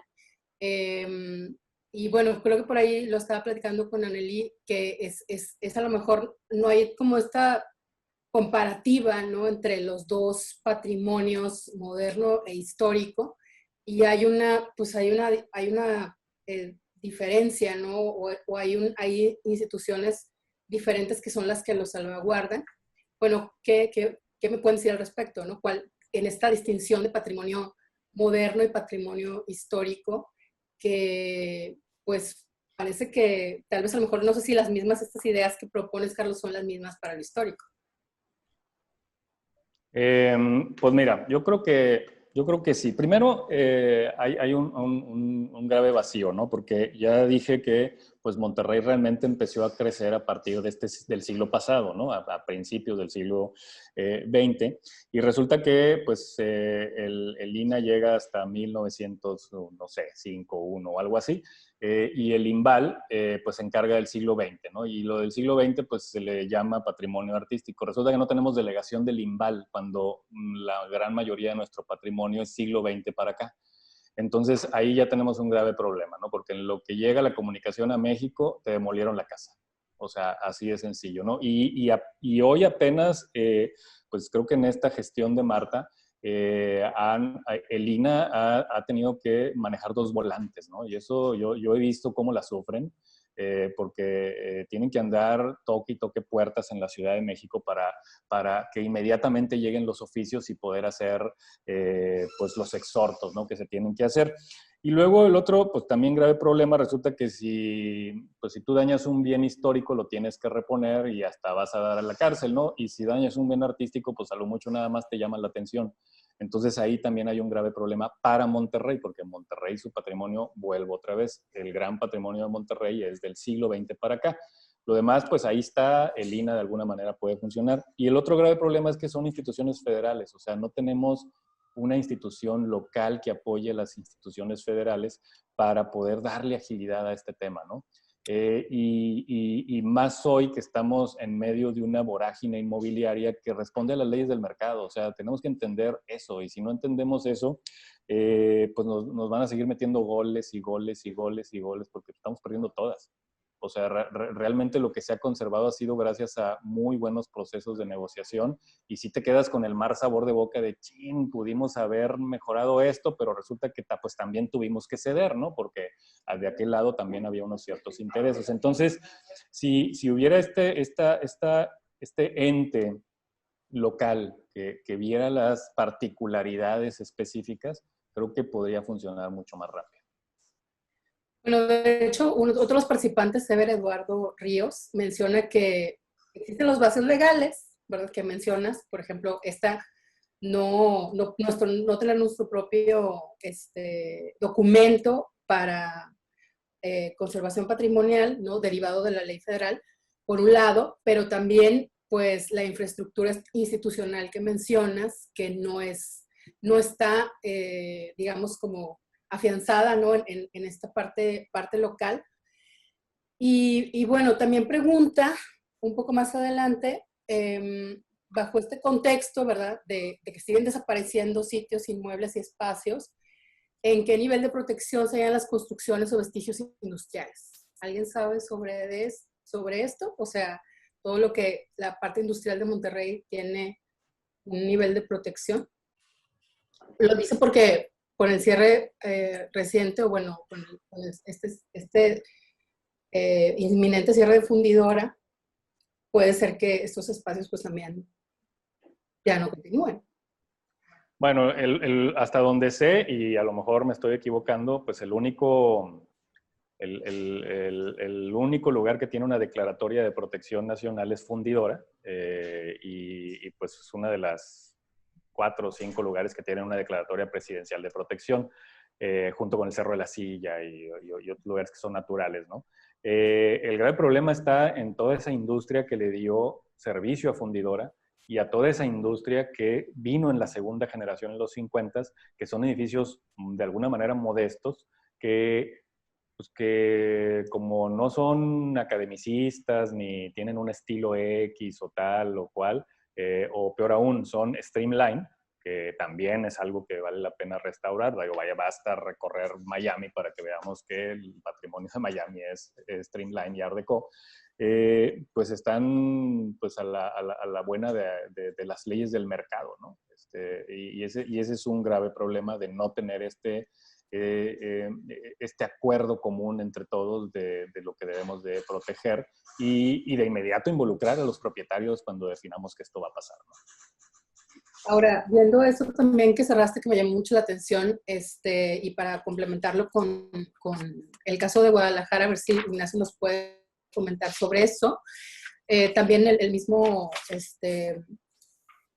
la misma pregunta, la misma persona pregunta acerca del caso de la antigua fábrica textil de Atemajac y la construcción de una plaza comercial con el mismo nombre, que al parecer también hay otro caso en la hacienda de La Escoba en Zapopan, que tuvo una restauración y que ahora es un salón de eventos. ¿Qué podrían recomendar o podemos lograr estos casos de, pues, ahí lo menciona como éxito, ¿no? En la intervención. Sí, claro. Hay una cosa que es muy importante asumir, es que la Ley Federal de Monumentos es insuficiente. Es decir, no tenemos todo el marco legal completo federal para la protección de la arquitectura del siglo XX.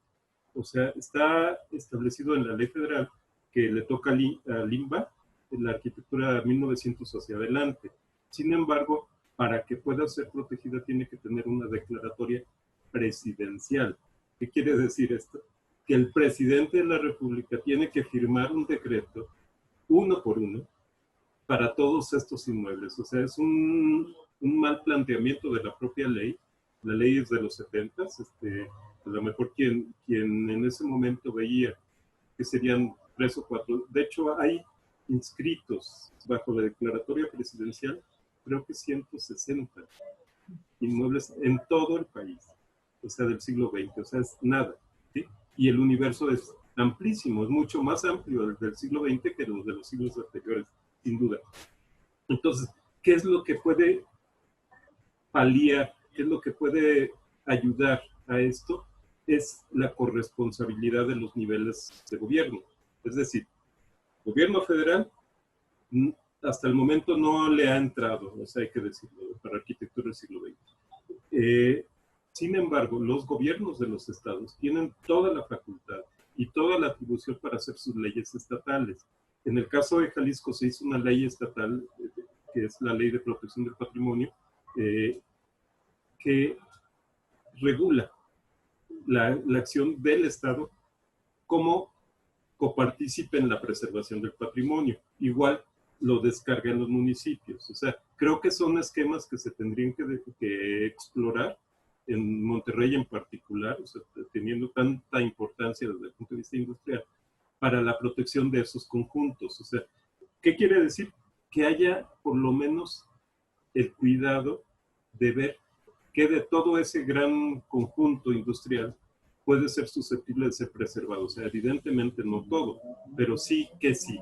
O sea, el caso de la fundidora creo que fue donde se definió como que sí, y que a lo mejor hay áreas que no vale la pena, ¿no? Entonces, eso es importante tenerlo en cuenta. O sea, no es nada más el gobierno federal, es responsabilidad de los gobiernos estatales y de los gobiernos municipales. O sea, quien otorga o no la licencia de obra final es el ayuntamiento. O sea, es su atribución. Entonces, si el ayuntamiento no es omiso en la protección de su patrimonio, o sea, pues ahí es donde tenemos problemas, ¿no? En el caso de Guadalajara, o sea, que por eso puse todo este escenario apocalíptico, pero es que es real, en realidad es que contando con una de las primeras leyes a nivel nacional de conservación de la arquitectura del siglo XX, que es esta ley que mencioné, con gobiernos municipales que se vieron comprometidos y obligados pues, a preservar la arquitectura del siglo XX, al paso de los años, y eso es lo triste y lo lamentable, como que empezaron a sentir esa ley como estorbo, ¿sí?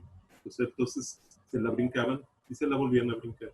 Y ahora en este planteamiento que hice de la modificación de los planes parciales de desarrollo, donde estaba establecido coordinadamente con todas las dependencias una altura máxima en zonas patrimoniales de 4 niveles, pasó a 20 niveles, ¿sí? O sea, favoreciendo el interés especulativo. O sea, esa es la realidad, ¿sí? Es muy poderoso en muchos sentidos, ¿no? Entonces, el panorama ahorita es medio apocalíptico.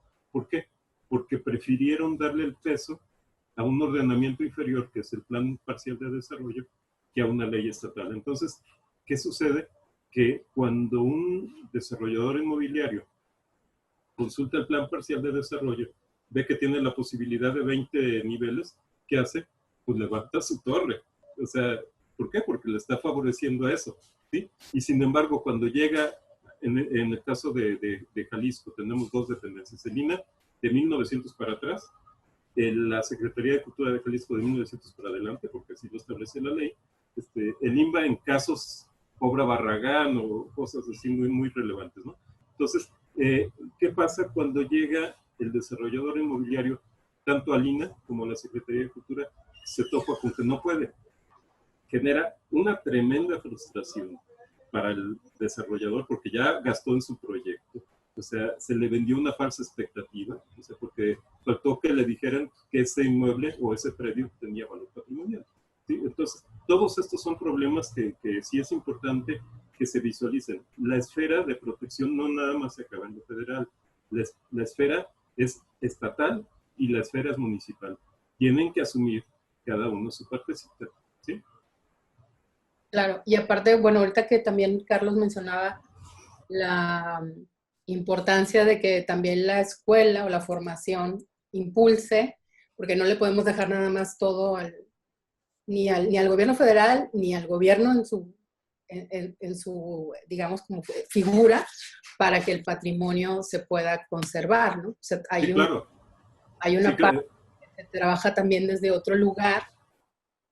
Por ejemplo, también aquí existe un comentario acerca de las unificaciones ante el patrimonio. Yo lo que entiendo es como, bueno, ahí esta identificación del patrimonio en ciudades como Guadalajara y Monterrey, o qué manuales existen, qué catálogos existen, donde por lo menos se tenga, pues, identificado, ¿no? ¿Qué es lo que hay de valor? Claro. En el caso de Guadalajara, pues, se puede hablar por mi ciudad, sí tenemos dos niveles de protección. Uno son los inventarios, o sea, los listados de los inmuebles de valor patrimonial. En el centro histórico de la ciudad de Guadalajara, incluyendo las áreas del siglo XX, tenemos alrededor de 10,000 edificios que tienen cierto grado de valor. Habrá unos muy relevantes y otros ambientales, ¿no?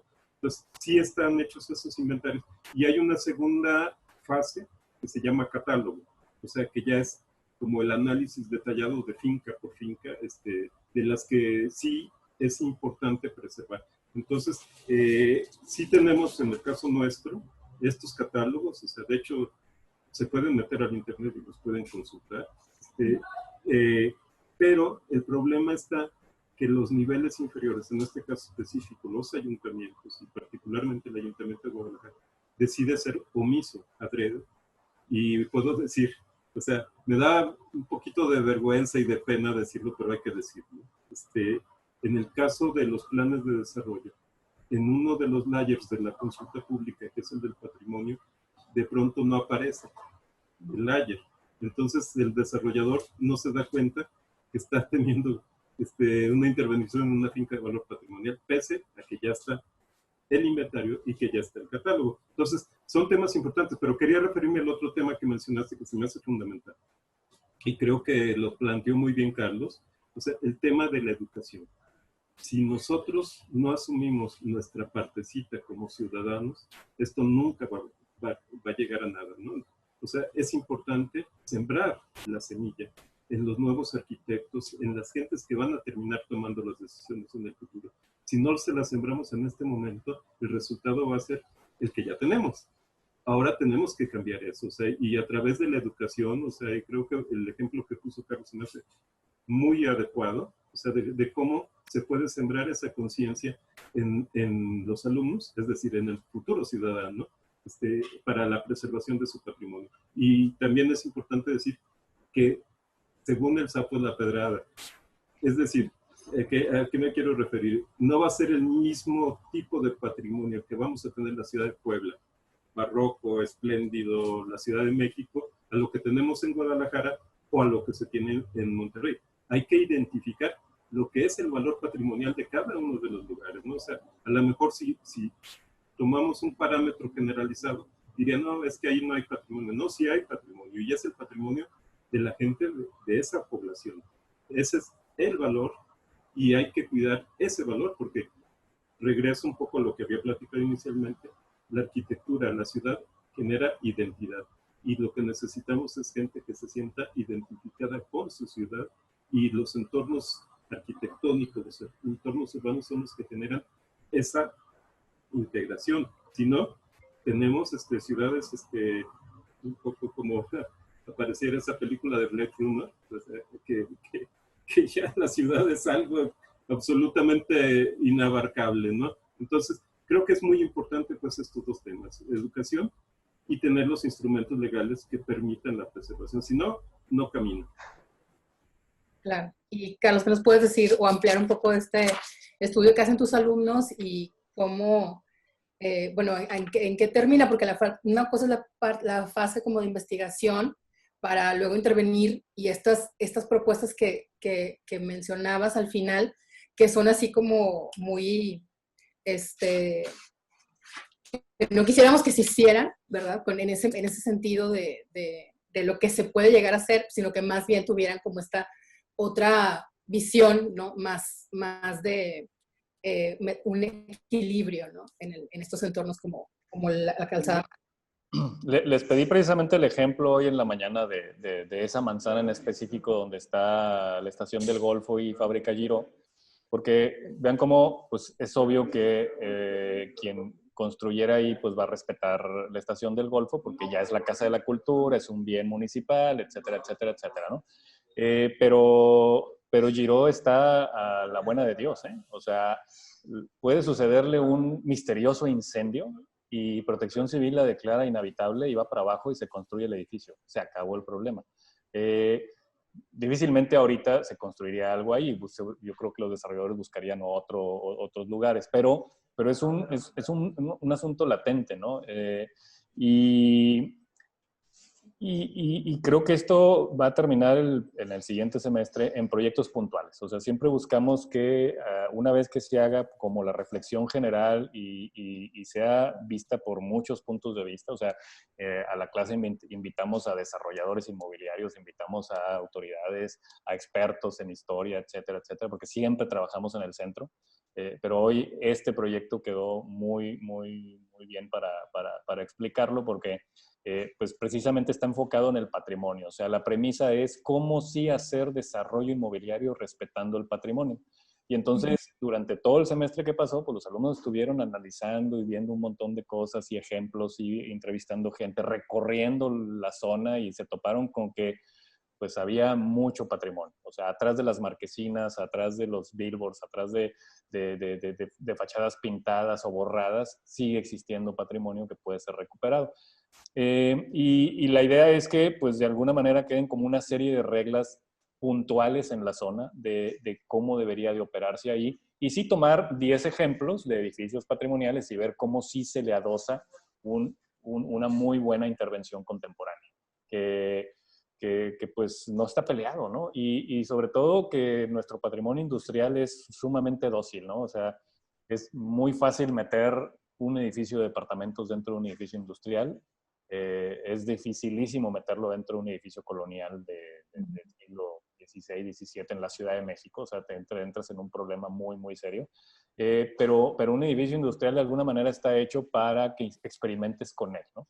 Y entonces, pues eso da pie a que pues utilices mucho la creatividad siempre y cuando haya una normativa muy específica que controle todo lo que se debe de suceder ahí. El grave problema de las leyes en Monterrey de que Felipe de Jesús Cantú era alcalde a principios de este siglo y dijo 0 reglamentos en el centro con el fin de meter inversión, caímos en un caos tremendo, ¿no? Porque no podemos hablar de 0 reglamentos. Tiene que haber siempre algo, una ciudad tiene que estar planeada, tiene que tener topes de altura, tiene que tener reglas geométricas para los edificios. O sea, eso no va en contra de la creatividad del arquitecto. Eso al contrario, ¿no? Creo que exalta la creatividad del arquitecto y es una herramienta más que hay que utilizar en el diseño para definir un edificio, máxime si está al lado o junto o dentro de un edificio patrimonial. También había aquí otra pregunta acerca de estos edificios vecinos de los edificios patrimoniales o de las construcciones o lugares que tengan un valor, porque dice que también de repente, pues, tampoco se cuidan, ¿no? O sea, esta digamos, como infraestructura alrededor de estos lugares que se pretende a veces conservar, no apoya, ¿verdad? No apoya digamos, como al edificio patrimonial y que, bueno, no hay un esfuerzo en común. Ahorita que mencionabas esto, me llamó mucho la atención este dato, no lo conocía, que un 90% del patrimonio es privado. Y hace 2 o 3 días estuve en un Zoom también escuchando una conversación entre Pablo Landa y David Mora, uno que organizaron los estudiantes de arquitectura, y dijo una cosa que me pareció muy potente en el sentido de que mencionó como un uso, mencionó la Plaza Garibaldi y dijo, bueno, un uso Garibaldi, ¿verdad? Es un lugar Garibaldi es un lugar al que va cualquier persona, ¿no? Y dice, es más importante emborracharte junto con otras personas que su posición social, tu ocupación, tu grado de, no sé, de educación, lo que sea. Es un espacio que converge a toda una gama de población con características muy distintas, ¿no? Y nos preguntaba, bueno, ¿cuáles son en Monterrey, cuáles son los espacios públicos que tienen un uso Garibaldi, ¿no? Que sea un lugar donde puedas ir, no importa si tienes dinero o no, si tienes auto o no, si vas a divertirte o a lo que vayas.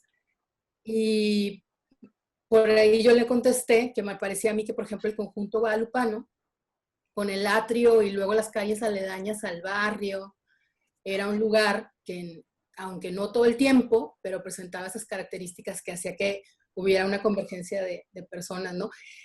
Y bueno, la pregunta es el patrimonio, ¿por qué tampoco hemos creado un patrimonio público? Si es que se puede hacer eso en una ciudad. Ahorita mencionabas el ejemplo de Nueva York. ¿Y por qué Monterrey no tiene sus espacios?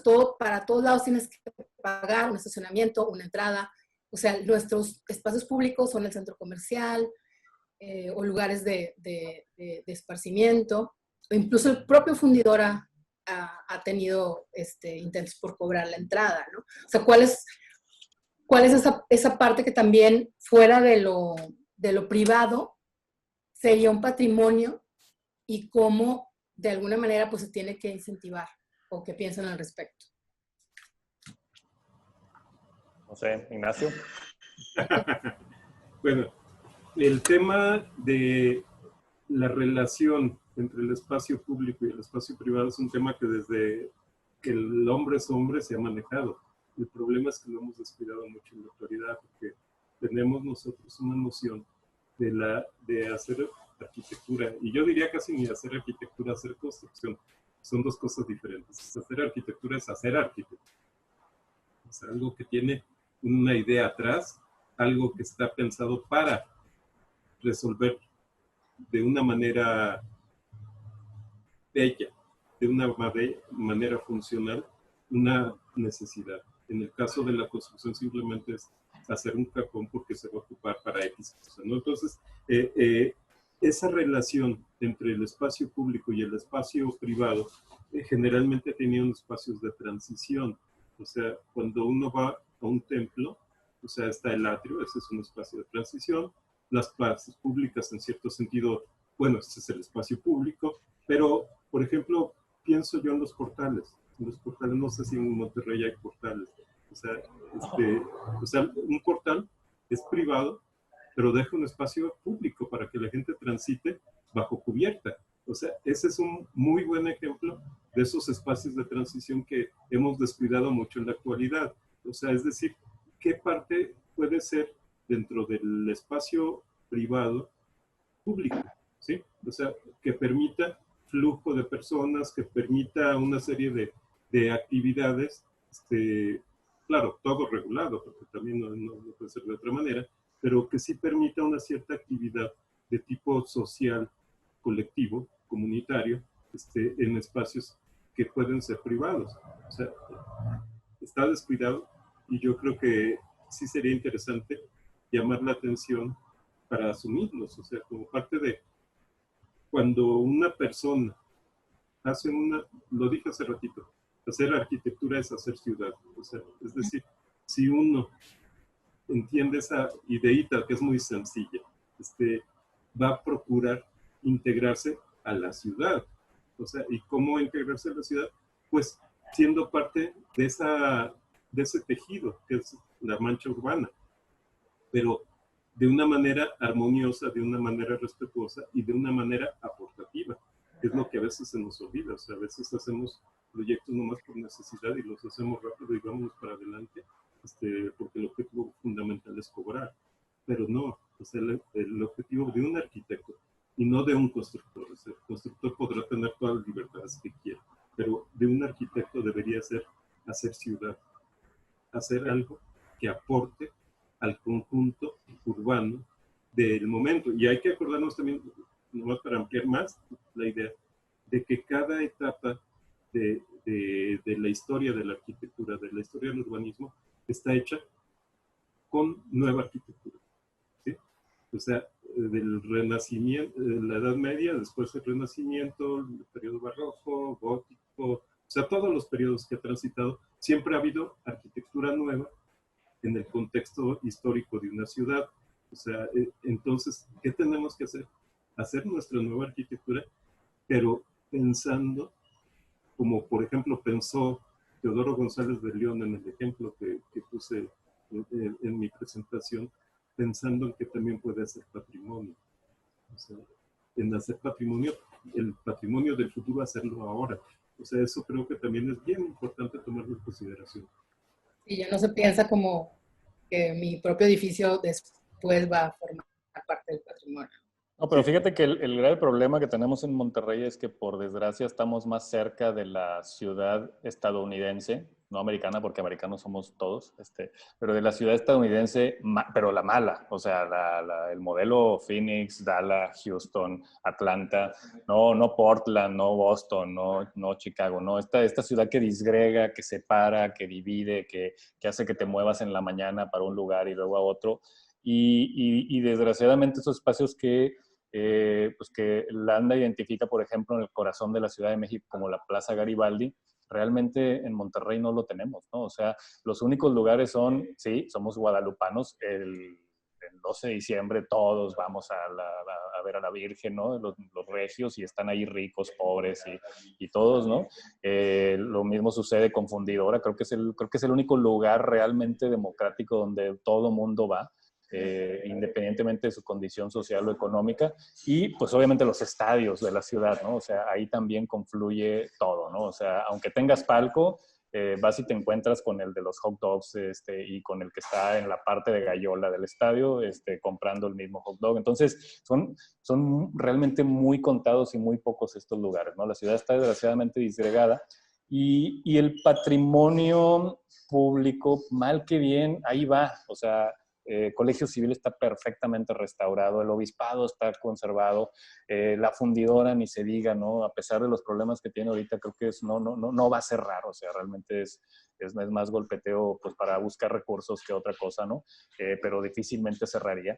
Y así cada edificio que agarremos, ¿no? Que hay la Casa del Campesino, ahí va, ¿no? Ya Selena hizo una primera intervención, ya hubo otras y va a continuar seguramente. Y Conarte está haciendo un trabajo fabuloso con Fidecultural, ¿no? O sea, de pronto ya sabemos que la Fernández de Lizardi se va a restaurar, que un montón de lugares públicos hoy tienen presupuesto para hacer sus proyectos ejecutivos de restauración profesional. O sea, eso es un avance genial, pero no es todo y no es lo máximo. O sea, no es el gran conglomerado de patrimonio. Desgraciadamente, el conglomerado de patrimonio es privado, y es el señor que de repente alguien va y le toca la puerta a Gloria Vázquez de Lina y le suspende la obra, y él dice, oye, pero pues es que nadie va a entrar a la casa, o sea, no te voy a dejar entrar cuando ya la termine y yo viva ahí, el único que va a disfrutar de ese patrimonio soy yo. O sea, hacerle entender que es patrimonio de la ciudad es muy complicado, ¿no? Entonces, en esa parte estamos pero en pañales. O sea, es realmente un trabajo titánico convencer al dueño de una propiedad patrimonial de que tiene que rescatarla, porque entramos en un limbo de esta máxima universal del urbanismo, donde pues el derecho a la propiedad es un bien privado, pero el derecho al uso es un bien público, ¿no? Pero el uso queda como en una ola de cosas que no entendemos, porque ¿qué tiene que ver con que, ok, va a ser una casa, pero qué tiene que ver con que tire los muros de adentro y ponga yo unos nuevos de block, ¿no? El uso sigue siendo la casa. No, es que también el tema de la arquitectura y la partida arquitectónica y lo que dice, sí, pero no va a entrar nadie. O sea, es mi casa. Y entonces ahí entras en un tema súper complicado. Por eso la ley local, al menos en Monterrey y en Nuevo León, tiene que cambiar a ser una ley de incentivos, no de castigos. Para que entonces sí, caray, es que si la conservo, me va a caer una lanita para hacer la conservación de las fachadas y yo me comprometo a esto y a esto y a esto, y a lo mejor dejo entrar en el Día del Patrimonio a un grupo de gente de Conarte que vaya y la conozca y la visite y que vaya gente a hacer investigación y demás. Bruto, ¿no? Le entramos. O sea, sí, ahora sí es de todos, ¿no? Porque hay una partida presupuestal para conservar el patrimonio privado. Como sucede en Nueva York, métanse a esa página que les mostré y hay un solo apartado de créditos, de incentivos, de dinero federal, de dinero internacional de la UNESCO al que puedes acceder. O sea, es súper complejo, ¿no? Claro. Y bueno, creo que ya para ir cerrando, creo que ya se nos está acabando el tiempo, lo importante que es platicar estos temas, ¿no? O sea, que haya mesa. Ahorita comentabas también que desde el Colegio de Arquitectos y todas las instituciones que hemos mencionado, desde las que están también en otros estados como Jalisco, haya pues digamos que una unión de esfuerzos, ¿no? Para que puedan estos esto que mencionaste también en la presentación de que no se puede hacer algo si es un esfuerzo único, ¿no? Se tienen que unir las diferentes instancias, tanto institucionales como a lo mejor privadas también, los mismos dueños, para que pueda pues avanzar más rápidamente, ¿no? Esta protección patrimonial. Pues no sé, Aleli, si ustedes mismos quieren comentar algo más para cerrar. Bueno, yo, perdón, nada más agradecer la invitación y decir qué bueno que el Centro INA Nuevo León está haciendo este esfuerzo por vincular, aunque estemos en pandemia, y con ingenio se pueden hacer muchísimas cosas. Esta es no cuesta nada, pero ayuda mucho. Gracias. Bueno, respecto a lo que se ha estado hablando aquí, justo en estas semanas hemos estado un poco más en contacto con el Colegio de Arquitectos, con CONARTE incluso, buscando promover esta parte. Se tuvo el foro en esta semana, que se les había comentado un poco antes, para hablar justo de estas problemáticas que hemos mencionado en repetidas ocasiones y que se vea cómo sí, ¿no? Cómo juntarnos, cómo dialogar y cómo esto resulte en algo. Entonces, más adelante, para que estén atentos en las redes sociales, se va a anunciar una tercera sesión en donde se les invite a que también ustedes puedan presentar sus propuestas, sus ideas, lo que han visto que ha funcionado en otras partes, lo que les parece que tal vez no se abordó en estos 2 días y que vale la pena considerar. Y bueno, a partir de ahí hacer mesas de trabajo y juntarnos los que estamos interesados. Creo que cada vez más, incluso con las redes sociales, podemos identificar a aquellos que tienen como esto en común y es a partir de allí que pudiéramos trabajar. O sea, el tema del patrimonio está más claro, me parece. El tema de cómo pudiera funcionar lo hemos empezado a ver en otras partes y entonces algo interesante tiene que pasar también aquí. Gracias a ustedes por colaborar, por estar con nosotros en esta sesión, por estar en otras también, tanto los de Zoom, tanto los de Facebook. Carlos, dinos qué pasó. No, para hacer un cierre, porque veo que ya estás terminando. Una especie como de llamado, ¿no? Porque es muy importante que si no nos unimos, como cerró Penélope, en conjunto para lograr algo, no lo vamos a lograr. O sea, del otro lado está el dinero, los abogados, el conocimiento de por dónde colarse en la ley. Y creo que la lloradera en Facebook ya debe parar. O sea, hay que ponerse a chambear. O sea, de nada sirve un post en Facebook llorando porque demolieron algo. Nomás ganas likes y comentarios vamos a rezar el rosario por el edificio. No, tenemos que tomar acción inmediata y ir directamente con los involucrados, convencer. O sea, el dueño del Langstrom nos vio primero como sus enemigos cuando llegamos, o sea, y cuando vio que yo entendía su TIR, su proindiviso, su área vendible, sus recorridos, y que sabíamos que también entendíamos su negocio y que teníamos que encajar las dos cosas, pues 2 meses después fluyó fabuloso, ¿no? Pero hay que toparse con eso primero en lo que hay una muy buena ley, porque se va a tardar un buen rato y ese rato se va a echar por encima 20 o 30 edificios más. O sea, ahorita hay un trascabo en el centro echándose una casa, o sea, en este momento. Y estamos acá en el foro, ¿no? Entonces, sí es importante, urgente tomar acción. Perdón. No, justo, porque en realidad en esa parte de tomar acción es la iniciativa de este foro. O sea, por un lado sí está el difundir el patrimonio y diferentes temas relacionados con eso, y por otro lado el cómo sí. Mencioné, por ejemplo, lo de CONARTE y el colegio, justo como en esta parte en la que encontramos algo en común y a partir de donde juntarnos con más personas, con más instituciones y pues también con la misma sociedad, ¿no?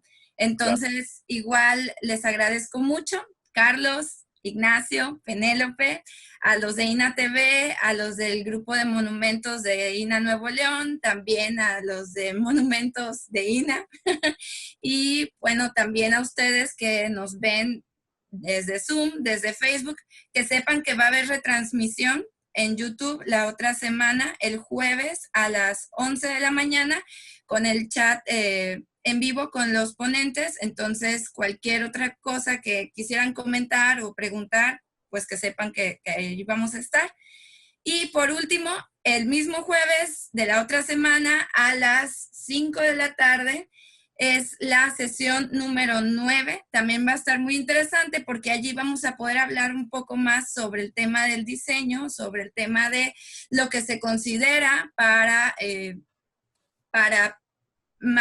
como tips de integración, como estas estrategias que han funcionado en continuación con esto que se ha hablado en esta sesión. Entonces, no se lo pierdan. Muchas gracias también a Tonantzin del Centro INA Tamaulipas que nos acompañó en esta sesión. Y bueno, hasta pronto. Gracias, hasta luego. Gracias. Hasta luego. Muchas gracias. Instituto Nacional de Antropología e Historia. Secretaría de Cultura. Gobierno de México.